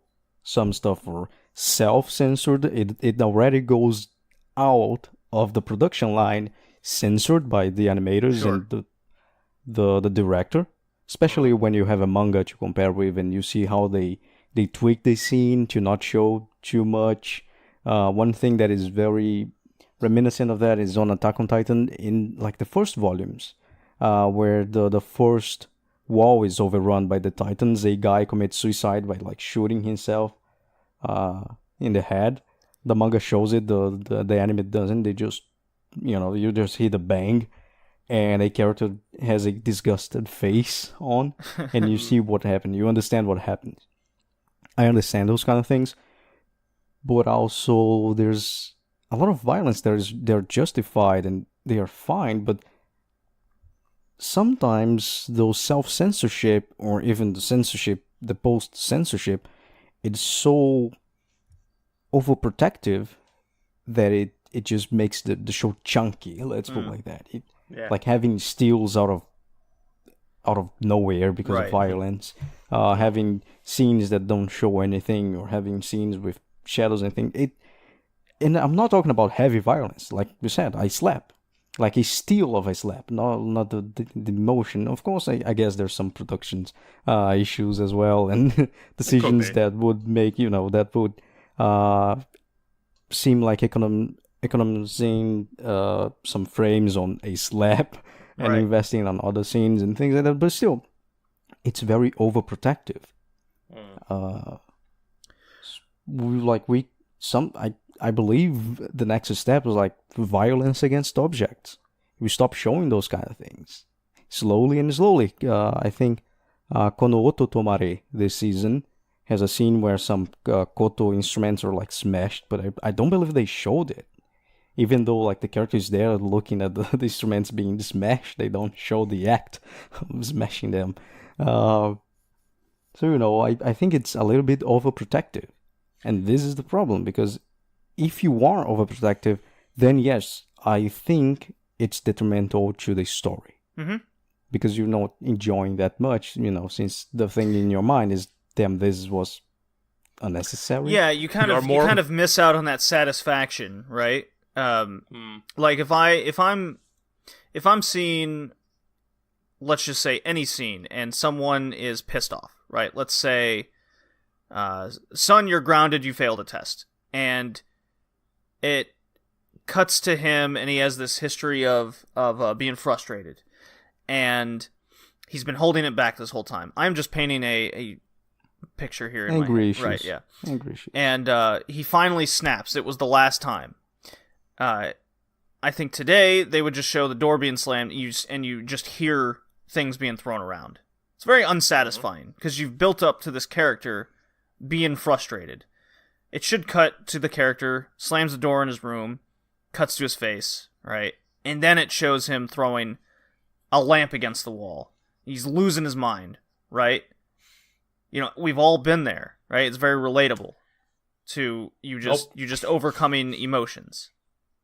Nope. No, never? Okay. Never.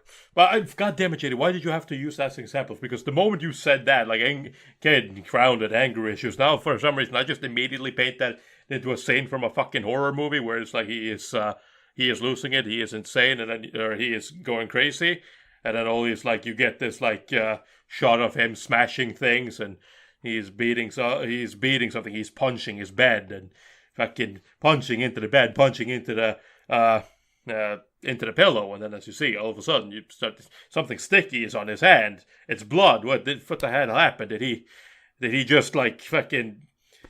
Did he punch the wall too hard or something? Did he start bleeding from head? And then looks down. And then it's fucking his sister. He's been beating his sister. Like, for some reason, I just turned your whole fucking example into a goddamn horror movie. Wow. That would be a really good scene, and I think that was on. That is basically what happens in Manhwa Shoujo Side. Kinda, yeah. Kinda. No, but it's actually the whole blinded by raging. It's a horrible oops moment. Yeah, no, but it's just like, it's just, for some reason, I can't talk about violence, because that's, my mind just starts like, how can we make this interesting? How can we make this even more violent and horrid, right? Yeah, Yeah. I mean, well, you just took my scenario and stepped it up a notch. So then, where would Hickey take it? Let's take it up another notch, right? And he like kicks a dog or something after that. Like, what really then is worse? I love how in JD's mind, beating your sister to death is not worse than kicking a dog. Hey, you would be awfully surprised how when someone sees like another dude getting the shit kicked out of him, but then as soon as you hurt a puppy, like, people lose their minds. That is a fact, right? All of a sudden, hurting the animal is worse than hurting another human, right? The alpha lead scene where exactly. they kill the puppy and everyone's just like, oh, those kids deserved it. I was like, what the fuck? Yeah, that's a great example. Elfin lead. You know, these kids are bullying was it a cat or a dog? It was a dog, right? That was a dog. It was a dog, yeah. I mean, Hickey, come on, let's be real. Fucking murder those kids. And everyone's like, oh, it's fine. They were little devils. It's like, yeah. They're still kids. It's like they're still kids. They were assholes. Also, by the way, another great example. Guess what they didn't show? They didn't show the dog get beaten to death. They just show him, like, the kid laying the dog down, and then he grabs the fucking mace or whatever it was, and then you start to see, like, because the table's covering them up, and he just sits there and you see him like swing it back and then bash it down in the blood. But you don't see him, you don't see him beat it. After that, you see the kid basically exploding. Yep. Again, that's self-censorship. We can't show dogs getting killed, but kids, no problem. Okay. Have we beaten this topic to death yet? I think so. Oh my god. Bludgeoned it. Violence can be funny too, as well. I mean, just watch Fist of the North Star. It can. I mean, the Dokuro-chan. Dokuro-chan. Yep. And is this a zombie? Kore wa zombie desu ka? Oh, that's funny for many other reasons also, though. All of them have to do with violence. All right. Some of it's sexual. Sexual violence is a type of violence. It's a type of especially sexual the act OVAs. as well. The OVAs are... There's some stuff that happens in the OVAs. Let's not go. All right. Specific on that. All right, JD. Next drop. Let's start the review of Ninja Scroll. Hooray. Are you new to anime? Do you have hard-hitting questions? Well, what do you think happens when you mix war and anime together? He is funny, right? Because he is just fucking like he is the guy that you wonder how he managed to get into the military. Because I mean, you don't know anything about him, really. Don't He's ask, just don't tell, kind of like, Tori. Duh. Yep. He just kind of walks up to people and slaps them on the ass, and then go, "Hey, Hey, good game. Good war, right? shouldn't you do something and go out there and risk my life?" Nah. You expect me to fight this war and slap someone's ass? I don't think so. I'll take care of everyone when they come back, real good. Oh yeah, nah. Well, I guess you can find humor just about anywhere. You are listening to the Red Leaf Retrocast, found on Twitter, Instagram, YouTube, and the podcast is located on all your favorite outlets, iTunes, Stitcher, and more. And now, back to the show. Now, it's time we start dealing with the business at hand. All yours, Hickey. All right. Alucard has given you the go-ahead. Thank you. This is our review of Ninja Scroll, an anime movie made by Studio Madhouse. Is this the OG Madhouse, like the original lineup in 1993? I believe so, yes. Yeah. All right. So original Madhouse, not the fake one with which only has the name Madhouse of nowadays. The director and character designer was Yoshiaki Kawajiri. He directed Midnight Eye Goku. Great anime as well. Buried the Mighty and a ton of Madhouse, and he made a ton of Madhouse storyboard work as well. Kawajiri is the original creator for Ninja Scroll. It was released in June 1993, and the summary from Anime Planet reads: Jubei Kibagami is just an wandering swordsman minding his own business until fate lands him in the middle of a battle with the terrifying devils of Kimo. Now the fate of all Japan lies in the hands of a vagabond samurai, a deadly female ninja, literally deadly female ninja, and a perverted old man monk, as they take on an enemy who is literally immortal. And he looks like every 80s villain. Kind of does, yeah. He's got the big sideburns, the big forehead, the pronounced chin. Yeah, dude, he looks like the guy in what's the name? Megalobox. Megalobox, yes. Yeah. Everyone, like, it is a trope for villains from the 80s and 90s to look like that.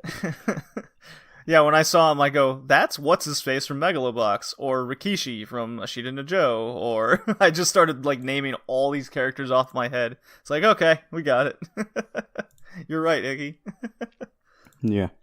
Alright, now it's time for JD thoughts, so he's gonna take it over again, and I'll be back to the final considerations and score and some other things at the end. Oh. So go on, JD. Okay, well, this is my first experience ever with Ninja Scroll. I have heard this throughout my entire life. You need to watch Ninja Scroll. Everyone references Ninja Scroll as kind of the original 90s crazy over-the-top violence, action, whatever, right? Sex is even thrown in there. So I had a slew of expectations and also not know what to expect truly, because I couldn't quite picture what this was in my head. The way people were describing it, I pictured it as this should have been a hentai type situation. All right. Well, that's just the way it was explained to me. So I'd never seen this prior to the cast. What about you guys? I have seen it prior to the cast because I watched it on my movie quest. Or was it on the other one? I don't remember. I watched it anyways. Yeah, no, it's the same for me. Kind of, it's one of those like I've heard about it, referenced as the original like over the top violence thing. So I did definitely have expectations going in, and I mean, I guess we'll talk later about whether or not those expectations actually were fulfilled. How about you, Hickey? No, I haven't before, but I heard about it. Oh, you were with me on this. Yes. All right. I was with you. It's one of those shows like, oh, I'm gonna watch it 10 years later. Oh, I forgot you watched Ninja Scrolls.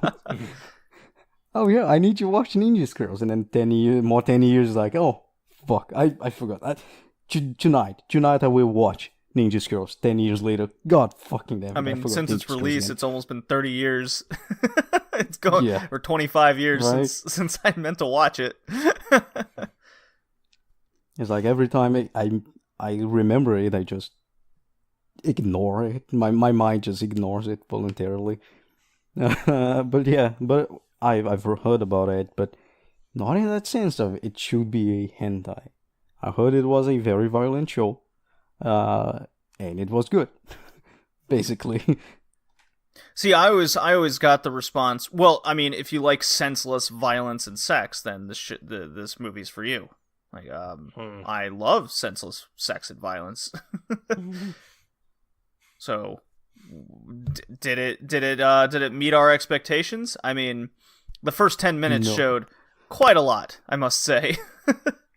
It really gets you hammered home what Ninja Scroll is going to be about. Yeah, yes, it does. Well, I mean, again, kind of having had this picture painted me, like, this is the violent anime. Right? Going into it, I have sadly watched stuff like Genocyber and other hyper-violent 80s Soviets before this, Sure. and I kind of had a little bit of moments just like, one of those things was like, when you really start to understand how much like violence has just, how much desensitized we are to violence now, because I went into it and I looked at it and I was like, that's it? This is super violent? Are you sure? Isn't this kind of normal? It's like, I mean, okay, fine. I guess people are getting decapitated and like stuff like that, but I mean, come on.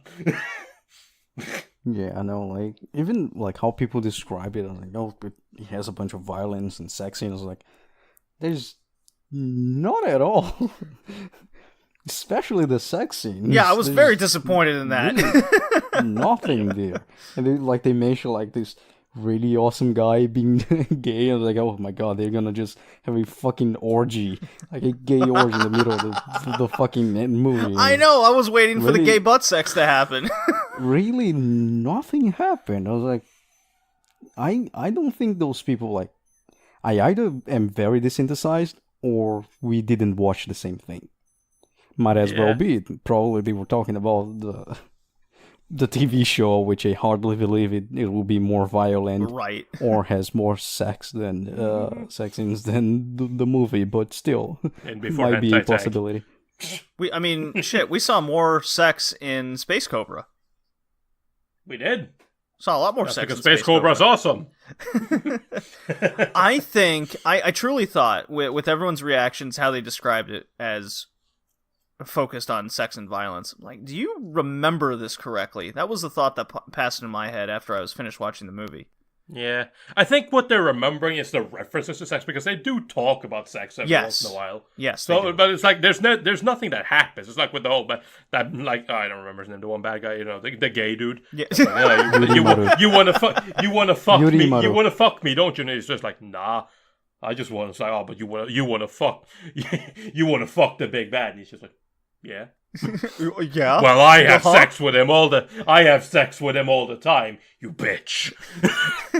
Well, I did like that scene where she goes, "I want you. I'm in love with you. You know, let's get down to dirty." And he just kind of pushes her off, like, "You don't deserve my penis." Yep. I was like, well, I fucked your boss, you bitch. Yeah, that's when he gets mad. How dare you? There was a lot of this underlying kind of comical subtext I just kept putting in between all the lines. I found I was doing that a lot in this movie. It was quite funny, just like in that scene. The unintentional comedy. Yeah, no, that's exactly what it was. No, I think there's a lot of that. I feel like what they're trying to go for, like this, the kind of the atmosphere they're trying to set, and what actually comes across as not at all the same.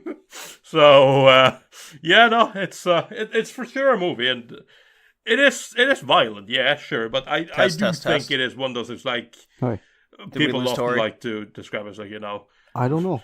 kind of the I thought big thing about I was the especially one. newer anime watchers. Oh, That's why I went baby's test. No one first said anything. first violent show, but I feel like Ninja Scroll is kind of that Probably as well. was him. All right, It's so violent, picking sure, up. but like Finally, it's not It's me not who has quite the up there with a lot fucking of the technical other- issues.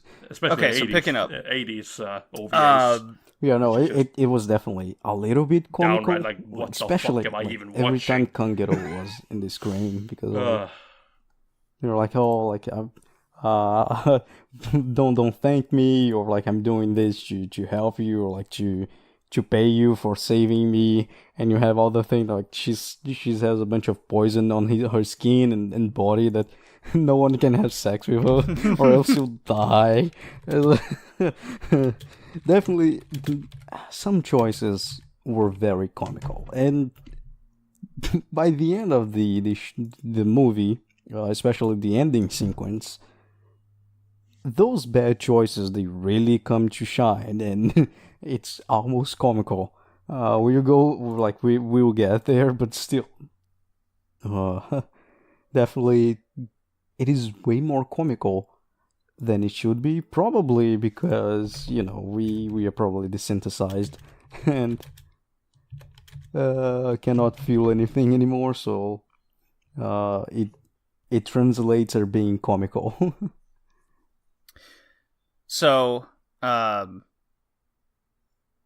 the amount of violence that Ninja Scroll shows ranges from, I mean, there's a couple rape scenes, more or less, and a lot of bodies getting cut in half and limbs getting cut off because everyone, it's the samurai world with crazy weapons.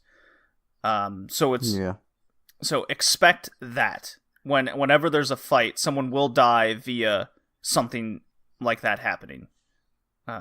So it's not overly gruesome, in my opinion. It just shows the limb getting cut off, right? Or this giant shuriken cutting a body in half. Like, that should happen. Yes. They don't even show organs, like internal organs, at all. It's just like this blood splat. Yeah, I mean, there was right? When people, I can recall one scene, and it happened in the first 10 minutes. Mr. I can turn my skin into rock dude, he rips a dude's arms off, right? As the dude's like screaming to Kaguru. Go warn the master or whatever. So his arms gets ripped off, and then he stares at Kaguru on the ground and tilts his arm and drinks his blood. Like, that was probably the most gruesome scene in the entire movie, the entire 90 minutes, right? And that happened in the first 10 minutes, and after that, it was just chunks of meat getting cut off, right? That's what it looks like. It looked comical to an extent. Yeah. We covered Akira on the last episode. Kind of like the first 10 minutes there, we saw a girl get punched in the gut, she spits blood, and then a bunch of gangbangers, take her around the alley, rips her clothes off, and that's what we see. That was probably the most violent thing in Akira when you put it in perspective.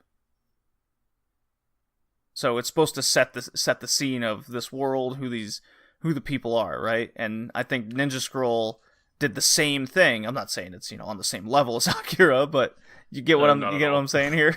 I mean, you do also have that guy who literally is fucking shot down by the police. But yes, in Akira. Well, I mean, that was also first 10 minutes, RoboCop style. Yes.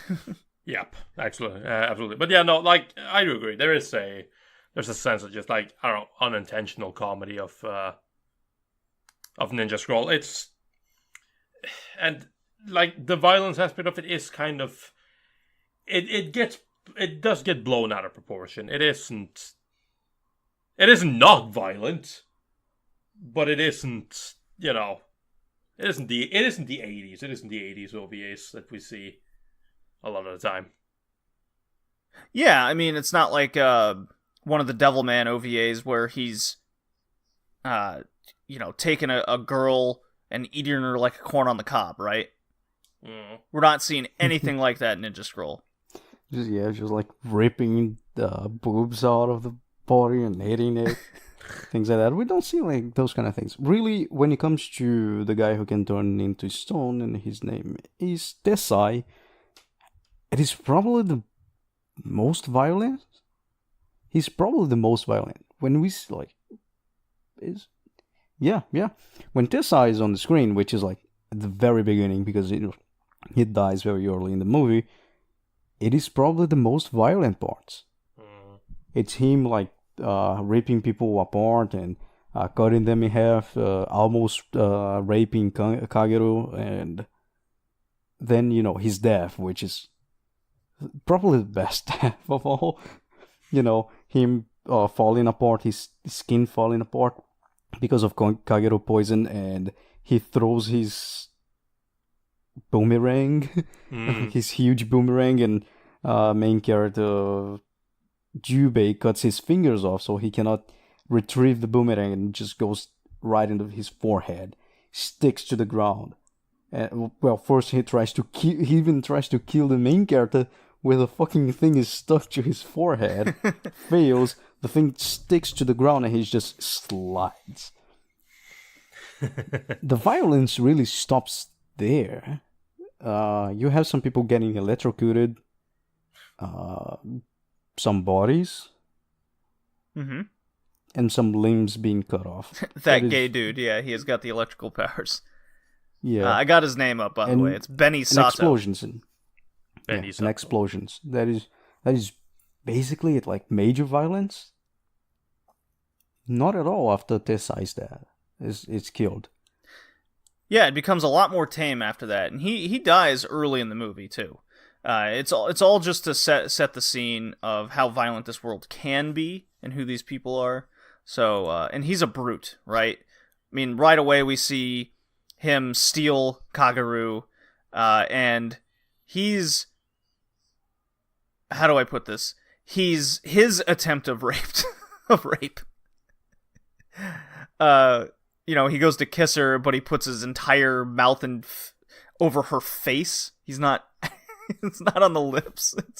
It's almost like he's a snake trying to inhale his prey, right? Yeah. I kind of laughed at him, like, I don't know if that's going to be pleasurable for either of you. He doesn't care about that. Yeah, no. And then Jubei breaks in with his whole comedic element to him, right? He has this I don't care attitude. He's the wandering samurai, Can you give me directions? Yeah, I'm sorry, I took a wrong turkey at Albuquerque. Do you mind giving me directions? And Tessai is just like, I'm busy here. Do you mind? I'm raping this woman? Yeah, but I need directions, though. Like, it's like, you can't leave or I'll kill you. Just goes and sits down. Like, nah. Not until you give me directions. You finish up whatever you're doing and then give me directions. I'll be here.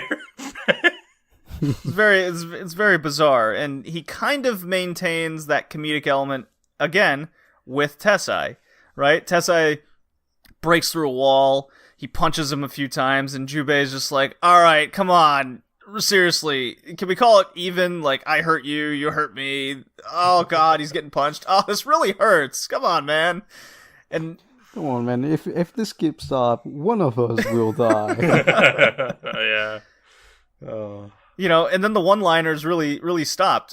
In a way, I was really disappointed, but the way the rest of the movie went, I was like, okay, I guess I can fondly remember those moments of one-liner Jubei.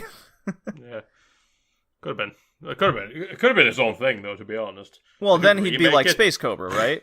Yeah, I know. No, but they should just remake Ninja Scroll and make it in that style the entire way through. Oh, stop, man. I want to see fucking sarcastic as shit. What's his name? What the fuck's his name? Gamma. I want to see him sarcastic as shit. Can't kill me. What are you even trying? You can't kill me. Oh no, it really hurts. No, not really. It just punches a hole through the guy. So, were you guys a fan of the art style used? Because I found it very much like the 80s. And this is going into the 90s. Yeah, there's some crossover between decades. There always is. Mm. But from other shows we've covered, the 90s almost has this 50-50 to it, right? Where we covered Nadia, Secret of Blue Water. That looked very 90s, right? Mm-hmm. Ninja Scroll, to me, looked like it was still kind of in the past. It had a lot of the 80s elements. Everyone had big hair. Everyone was jacked beyond reason, but yet the females were very delicate and skinny, right? You know, that's what all the 80s was. So, what did you guys think of the art style? I mean, I like it. Like, it's a nice style. It is one of those things, like, it makes sense for it, because, again, like, it is kind of the last hurrah and last callback to, you know, the violent 80s. Violent 80s OVA. So it's like, it makes sense for it to kind of go for more of that style. To kind of be reminiscent of that. But, yeah, no, I honestly really enjoyed the art style. Obviously, you can always tell who's evil just by how fucking deformed they are. Just by how the shading works in the face. Yeah. Yeah, no, I mean, I'm not a fan of two things in the art style. One, the long faces. They are huge. Yep. They are way too, even for the long face style. They got a punchable face, okay? And oh yeah, it's a punchable face you can't even miss because it's fucking 1/3 of the fucking body. And the hairstyle. The hairstyle, like I don't know, something about the hair, especially like Kagero hair and Genma hair is classic. I won't go too much about Genma hair because, you know, he has the sideburns, the villain sideburns from the 80s. But the female hairs, they weren't very good. They didn't sit well. I don't know why. I had that impression every time I looked at it. Probably because of the lack of details in the hair. Sometimes they just look like paint blobs. Yeah, like a matte black just on their head. Yeah. I know what you mean. While the male hair had more like details and you could see some hair strings and things like that. In the females were just like, sometimes it's just like pitch black. You know, it's just there. Someone just filled in the hair thing. Not a lot of attention was given. But yeah. Definitely, it's the dying 80s styles. It's like one last well hurrah explained, is what I looked at it as. Well explained in the Genshin manga about the art style changes in the 90s, where characters start to get a lower stature, more Japanese-like, more rounded faces and, you know, rounded eyes. Came back, again, the full cycle, they came back to a more 60-looking character, 60 and early 70s looking characters. And they stuck, as we call nowadays the moe style, which is not moe, it's cho kawaii, but regardless. Cho kawaii. Yeah, so way too cute. But yeah, Genshin explains that well. One of the characters explains that transition very well, but definitely Ninja Scroll has the lost long faces art style. Yeah. That I liked. It's very unique. The art style is very unique, especially the bodies. Like, you have the long, slender bodies. For the females, the males, they're not like overly buffed, except Tensai. But that's, you know, his character. The other males, they're, you know, very realistic looking when it comes to the body structure. Yeah, I thought so too. Yeah. So, back to Jubei. Just Jubei in general. Was he main character worthy? Was enough explained about him? Because I found it interesting that we watched something where we know essentially no background of any character. Like, because the characters in the show are meeting each other for the first time, and this movie only takes place in the course of 2 days, right? That... Oh yeah, that is true. Yeah. Holy shit. Because Jubei is dying. Yeah. Because Yeah. It is hard to forget that. Because, like, I mean, it's more like, it's almost 1 hour and 40 minutes of movie. So it is a little bit. It's very easy to forget this is only 2 days. So they don't get the chance to really know each other than just a small amount of interaction, right? So Jubei himself going from this really comical wandering dude in the first 15 minutes, let's say, and then going into this whole I'm after this enemy, where all we know is that he killed a guy once. Like, that's as much background as we get on Jubei. I found it very strange, and yet it all kind of made sense in the context of the movie. You know, they're out for this mission. They all have their objective. They're not here to fuck around and talk about, you know, what they did in their village when they were 8 years old, right? Yeah, I mean, like, again, it kind of goes into that whole, like, character development argument, but I don't necessarily think, like, a character doesn't necessarily need to develop anything. Jubei is never going to develop. He is himself, like, and so it goes for most of the characters. I mean, obviously, if you want a more well-rounded story, sure, you want some tiny bits of information here and there, but again, like I said, Ninja Scrollers, they call back to the violent 80s, and most of those shows were literally the reason why you're watching this is because you want to watch people die. Right? You don't watch this because you give a shit about who the main character is. The only thing you need to know about the main character is that he wants to kill someone, and he also possesses the skills to kill that person. Probably, maybe, possibly, maybe not the main bad guy, because who knows? Maybe he's too much. But in that sense, I like what they're doing.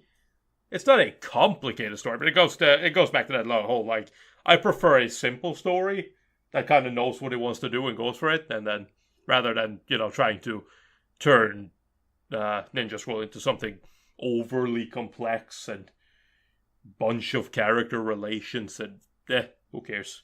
He didn't even get laid. We'll get to that right in a minute here. Yeah, talking about getting laid, I think everything is explained enough. And the rest is just development of the circumstances. Jubei relationship with the monk, Duck One, it's more of a circumstantial thing. You're poisoned, you better help me or else you're gonna die. Simple. And even, you know, there's the bait at the end with the 100 gold coins. It was like just to lure him to receive the payment after and kill, so Dark One can kill Jubei. So, you know, it's very circumstantial. The story with Gamma, it's explored enough. So, you know why he doesn't like Gamma, why he killed Gamma in the first place, and why he wants to kill him for good now. The biggest problem is Kagero's relationship with Jubei. Because these are only 2 days. And, you know, we talked a lot about this, like the time span. A lot of anime we reviewed has those kind of weird relationships where, you know, they meet today and one day later they are almost fucking each other. Only almost. Only almost. Yep. Nah, but I almost, because Japanese people don't fuck. Yeah, no, but I agree with you on that. Like, there is again the whole time perspective, right? Because it wouldn't necessarily be so weird for her if it's just like for her, yes. No, but like no, I mean, she explains why. No, I know, but I'm thinking like if let's say that she, for example, would have fallen in love with him right away or was interested in, but to me the weirdest part about Kagero is the fact that like over the course of 2 days, yes, they spent a lot of time together, but over the course of 2 days, she basically not even over the course of 2 days, but she goes from hating him to basically being like, well, fuck me, daddy. It's like, and you just had to put the little daddy at the end there. Yes, of course I did. No, but like, that's kind of weird, right? Because it's like I hate you, I hate you, I hate you, I hate you, I hate you, I hate you, I hate you. You're all right. Well, like, I mean, if you look at the relationship, Kagero is special. She's there for almost being raped, and having a venomous body. Yep. But Jubei, how he looks at the situation. If you look at a pity lane, he's pity. It's empathy. It's not even love, nothing like that. It's just empathy. Makes more sense. But it's not a really good lens to use. No. I mean, in Jubei's defense, yeah, Hickey, you're absolutely right. The entire time he spends with her, it's just he even has constantly lines that he spews at her, like I don't like people who want to just throw their life away or see it as less than meaningless, right? And everything he says to her is so, at least in Kageru's perspective, her perspective is no one ever talks to me that way or looks at me like that. She's never experienced that. Everyone just looks at her like this object they can't touch, right? She's worthless, she's expendable because they can't actually rape her. The late medieval Japan. Right. So, Jubei from point A to point B is just, you poor thing. But I don't really like you because you don't see your life as anything. And it's all the way till the end, right? But even at the end, it's not like, I don't know, it might have developed just something. I wouldn't call it like love. Not even in Kangero perspective, might be because it's an extreme situation. But for Jubei, it still has like that PT thing, right? Like she's dying and she's like, I just wanted to be yours that time. And right. He's like, I wasn't honest with myself, and he's like, all right, I need to save myself because I'm dying because of poison, and second, I need to give her the proper farewell so you have at least a kiss. Man, but even then, it's like the same thing. Kagero, the way she gets got at the end, it's a bit, sure. Well, okay, yeah, let's go into that because we get Kagero is a member of a clan, a ninja clan, or whatever. Clan. And she sends a message and the clan comes and helps out the trio because under circumstances they're together. And then we find out that Genma can morph into people. Like we got right away that he's quote unquote immortal, right? He can put his body back together.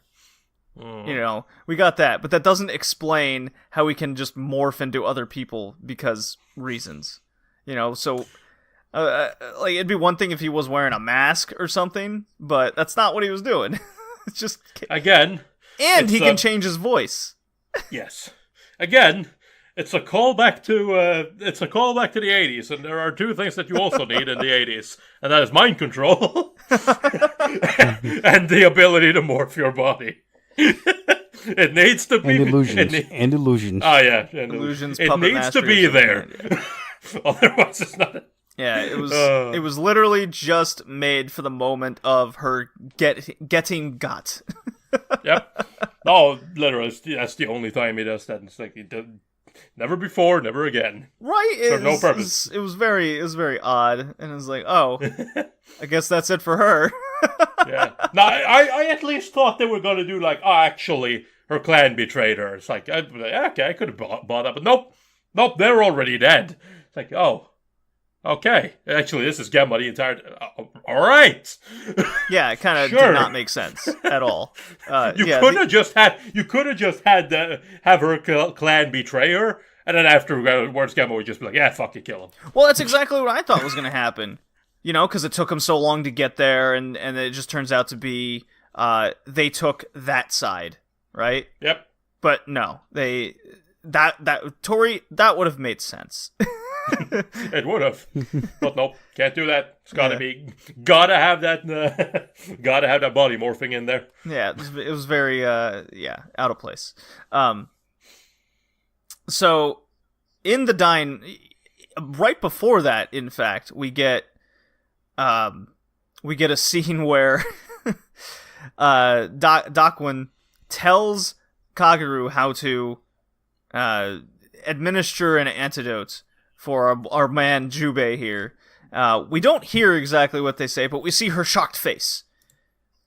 You know, and then Dakwin has a nice little witty comments like a "go get him, tiger" kind of deal. Then we get the just this crazy out of nowhere awkward scene where Kaguru looks at Jubei and goes, "All right, we gotta cure you. I got the cure right here." And she kind of takes off her clothes. "Take me," as Tori said, "Take me, daddy." But very off-putting of it all, right? Just like, all right, rape. It was more like she said, "Rape me," because we kind of have to get through this, right? Mm-hmm. And Jubei taking the pity side of it all, he's like, nah, come on. We got this boat of gold to go catch, right? It all came off as very awkward because all throughout we've seen Kaguru get stolen, raped, mind control via vagina control, I guess, which was weird. We'll come back to that in a second. And then all of a sudden she's willing to give up her body like it's no big deal. Listen, JD, the only way to neutralize poison is with poison. Yeah, well, as we found out, no more than, 5 minutes later? It could have just been a kiss. Yeah, but again, you forget, Dakwin is a perverted old man. Of course he wouldn't just go to be like, "Yeah, sure, kiss." Like, "Yeah, sure, have sex with him." I don't know. It wouldn't have made sense either way, right? So somehow there was a line. I'm not sure if this is. I'll let you two decide for me if this is salvageable. She says in her dying moments, "I wasn't honest with myself and how I felt about you." So maybe Dakwin did say all it has to be is a kiss, right? Because we didn't actually hear him say anything. Mm-hmm. But it was kind of insinuated. So her dying words kind of...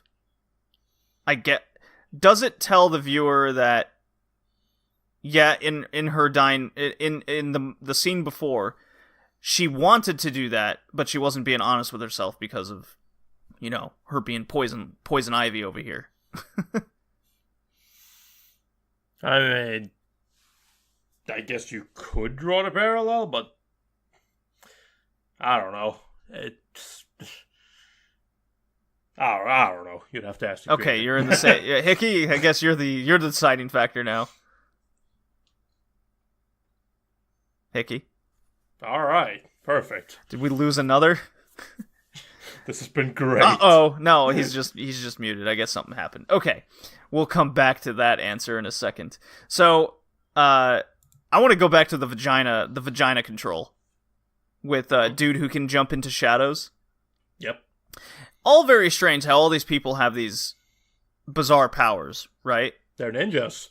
I get it that they're ninjas. It's the shinobi way. It's the shinobi. Oh, Hickey, you're back. Sekiro? Haven't you played Sekiro? Did they explain why you need to control people by inserting your saliva into the vagina? Vagina? No? No, they did not explain that. He just did it, and then she was under his control. That was dumb because they explained don't touch it. She's like, "Don't touch my skin because I'm highly toxic," and that guy just did what was in the instructions of what not to do to preserve her life, and he was fine. I guess the vagina was okay all of a sudden. Maybe. I don't know. He was never inside her. I don't know. He was. She made a penetration face. So I believe she did. I believe he was. She did. Okay, fair enough. So Hickey, now that you're back, do you think that the moment in Kaguru's dying words, "I wasn't being honest with myself," does that salvage the scene prior where she was willing to give herself up, but very reluctant about it? Do you think that she wanted to have sex, or Dakwin himself said you had to have sex? I mean, I don't believe they are related at all. I have other things like other considerations over her being reluctant. Okay. One is that the facial expressions of this show are kind of junky and they don't work very well. No, they're Probably very because robotic. of the design. not robotic. I found them pretty like, robotic. They don't match up very well. So like everyone looks very shocked and disgusted, but they are not. They're like, oh, I'm happy. They look disgusted, right? Right. So like when she's reluctant because she's a virgin, although she was almost raped a few times, there's those kind of things. It's just exciting. Tuesday. She was on. She was actually. Yeah. like Today's Wednesday. New day, new Kaguru. 2 days before she was almost raped, and then a weird ninja put his fingers inside her vagina. It's a weird thing. And, Hate when that happens. Probably it's more like because she's probably a virgin. She was poisoned and things like that, more than like she's reluctant because she doesn't want to do this, because to be honest, she wants you to do that. She definitely wants you. The problem is the show has a big problem with facial expression. So those kind of things kind of get you get misled by the facial expression the characters are doing, if they do any facial expression at all.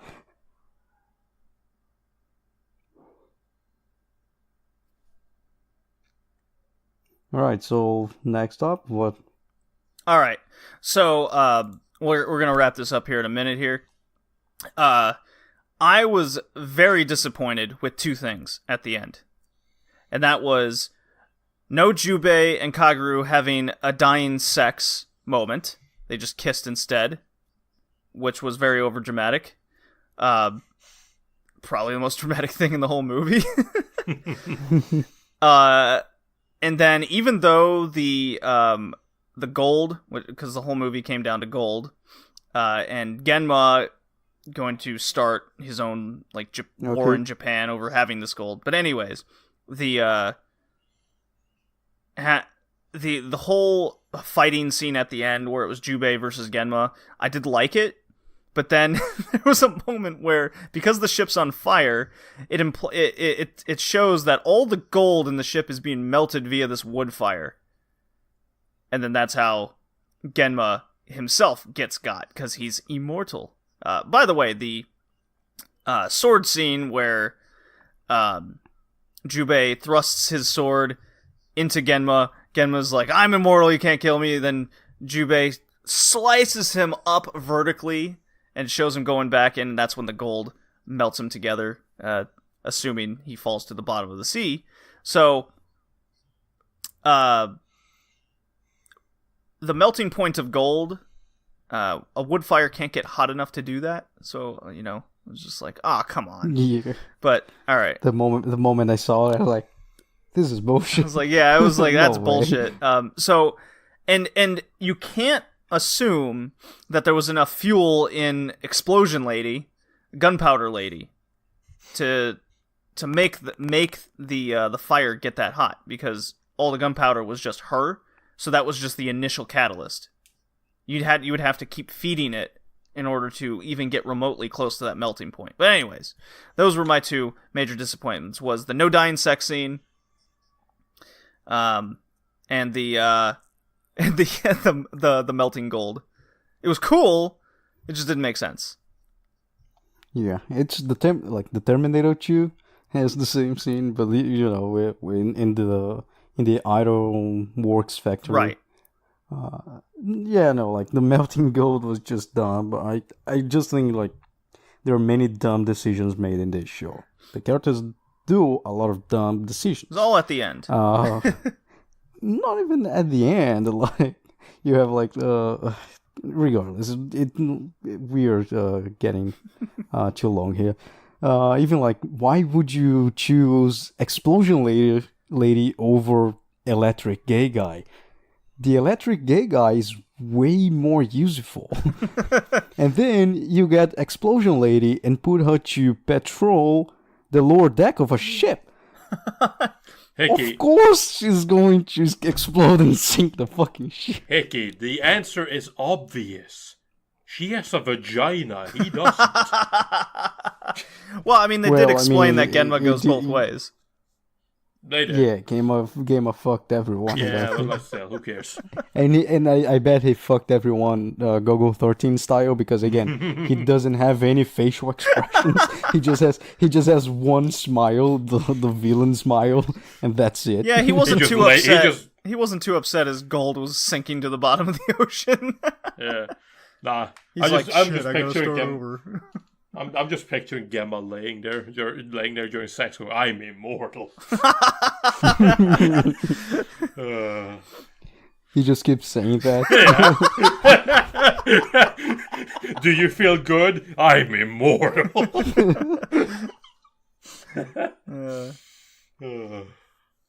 So yeah. Alright, so we are ready to close up. Anyone has any closing statements to make on Ninja Scroll? I could do it when I make my score. Sure, please. Okay. Your final considerations and your score. So, with all the expectations I had and what everybody has said about this, yeah, there was some. It was a little overly cheesy at times. There wasn't enough sex, I thought, in it. It was just the one kind of sort of rape scene, I guess, and then the vagina control was kind of weirdly funny. What a ninja technique to develop on that one. Right? That guy, can you imagine, like, that guy had to train for many years to develop that skill. I mean, maybe he can teach me a thing or two. You know, where do I go to that school? Ninja school. JD, remember, that's why you cannot do golf, man. Look at what you just said. You're gonna be the perfect old man. Come on, JD. You're better than this. So, that being said, I was vastly entertained from start to finish in this. I thought the fight scenes were really cool. I did like the character designs. There was some improvements, obviously, to be made. I thought the facial expressions were very one-dimensional and robotic, basically the whole time.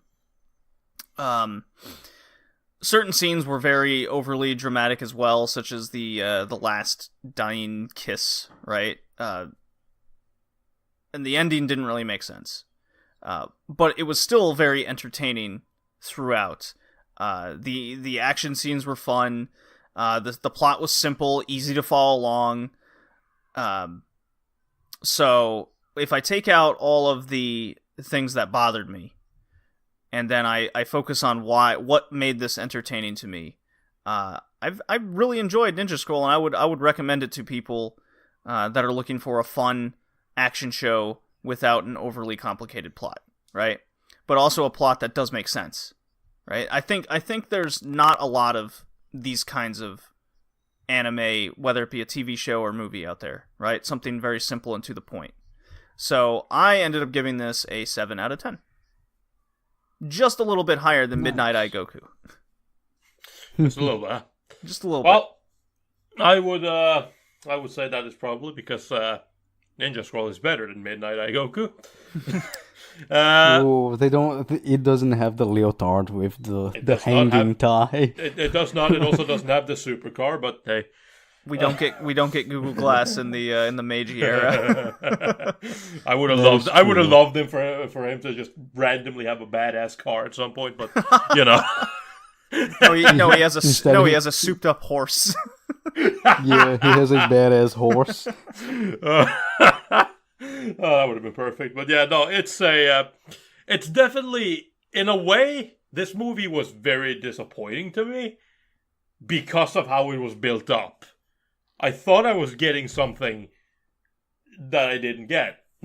So in that way, I was kind of disappointed. But the movie by itself is fairly simple, and to the point. But it's it does that well enough, and I was entertained watching it. I didn't enjoy myself, but I still had this problem. Like, it's not what I wanted or thought I was getting, but it's not bad. I don't dislike it. So I got this like conflicting feelings, but the ending was pretty dumb, but it's still enjoyable. And at the end of the day, I couldn't look at it any other way than the fact that I had enjoyed myself watching this movie, so I also ended up giving it a 7. Hey, all right. Yeah. I have to agree with both of you. Definitely, the biggest problem of Ninja Scroll is the misleading reviews and recommendations. It is its biggest problem, because people sell it like being this overly violent and sexual thing. I haven't watched Genocyber. I believe we will review Genocyber at some point. Someday. But what I know about Genocyber and seeing from GIFs is that it is highly violent. Highly violent. And people like to put Ninja Scroll in the same category. And when they talk about it, I don't know why, it's usually like, oh my god, I never seen something like that. But watching it, it's really not that much. The big violence, the gritty violence, it really happens at the first 20 minutes of the show. Then Tessai dies, which is the thing, basically, the guy who can turn into stone.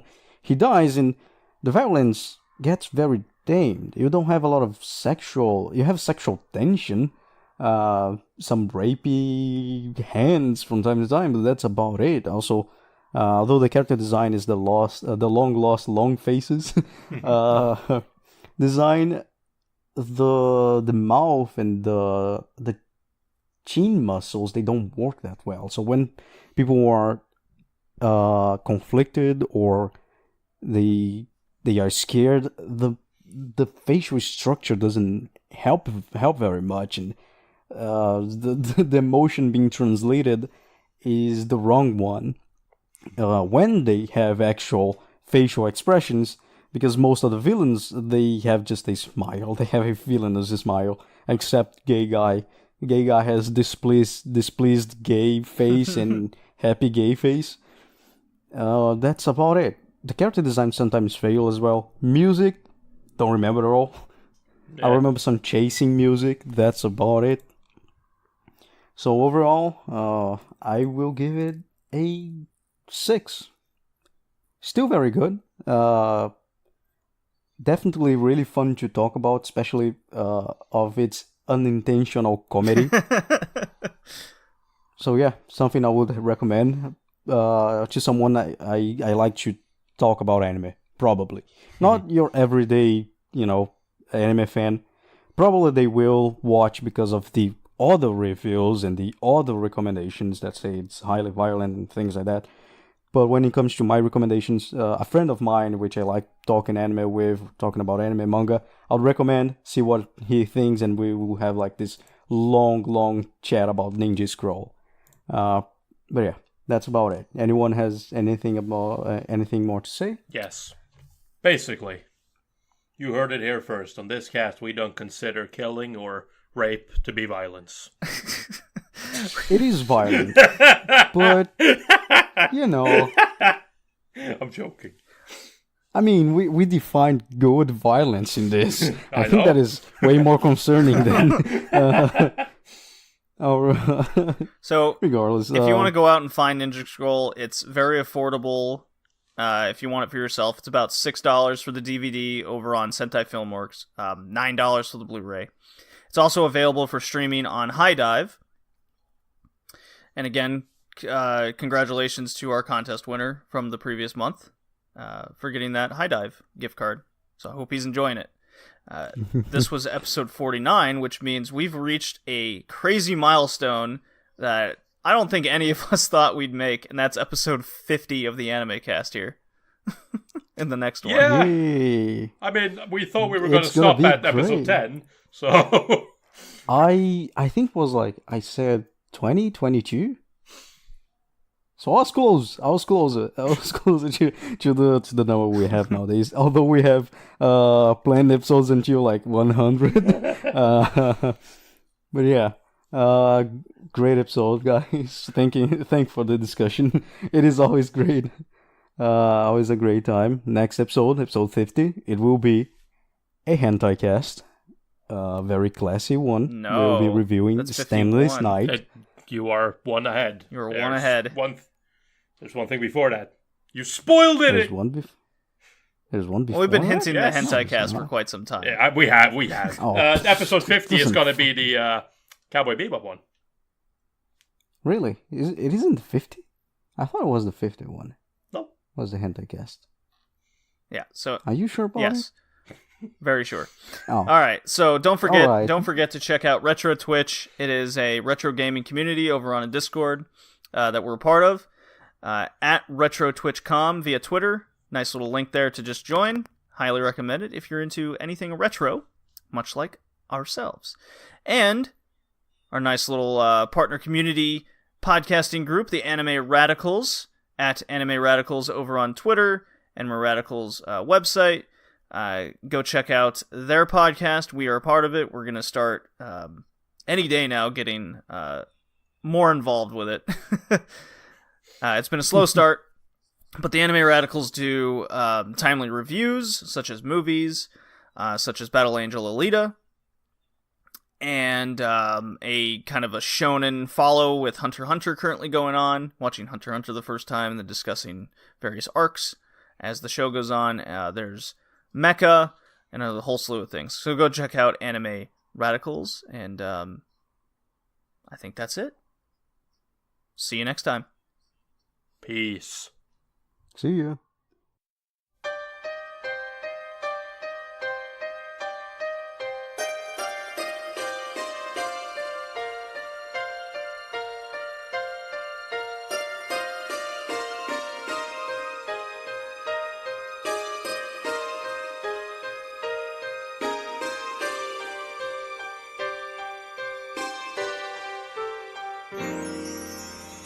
星を見に行かないか夜は始まったばかり何もいらない君が笑ってそばにいればいい遠い夏二人歩いた浜辺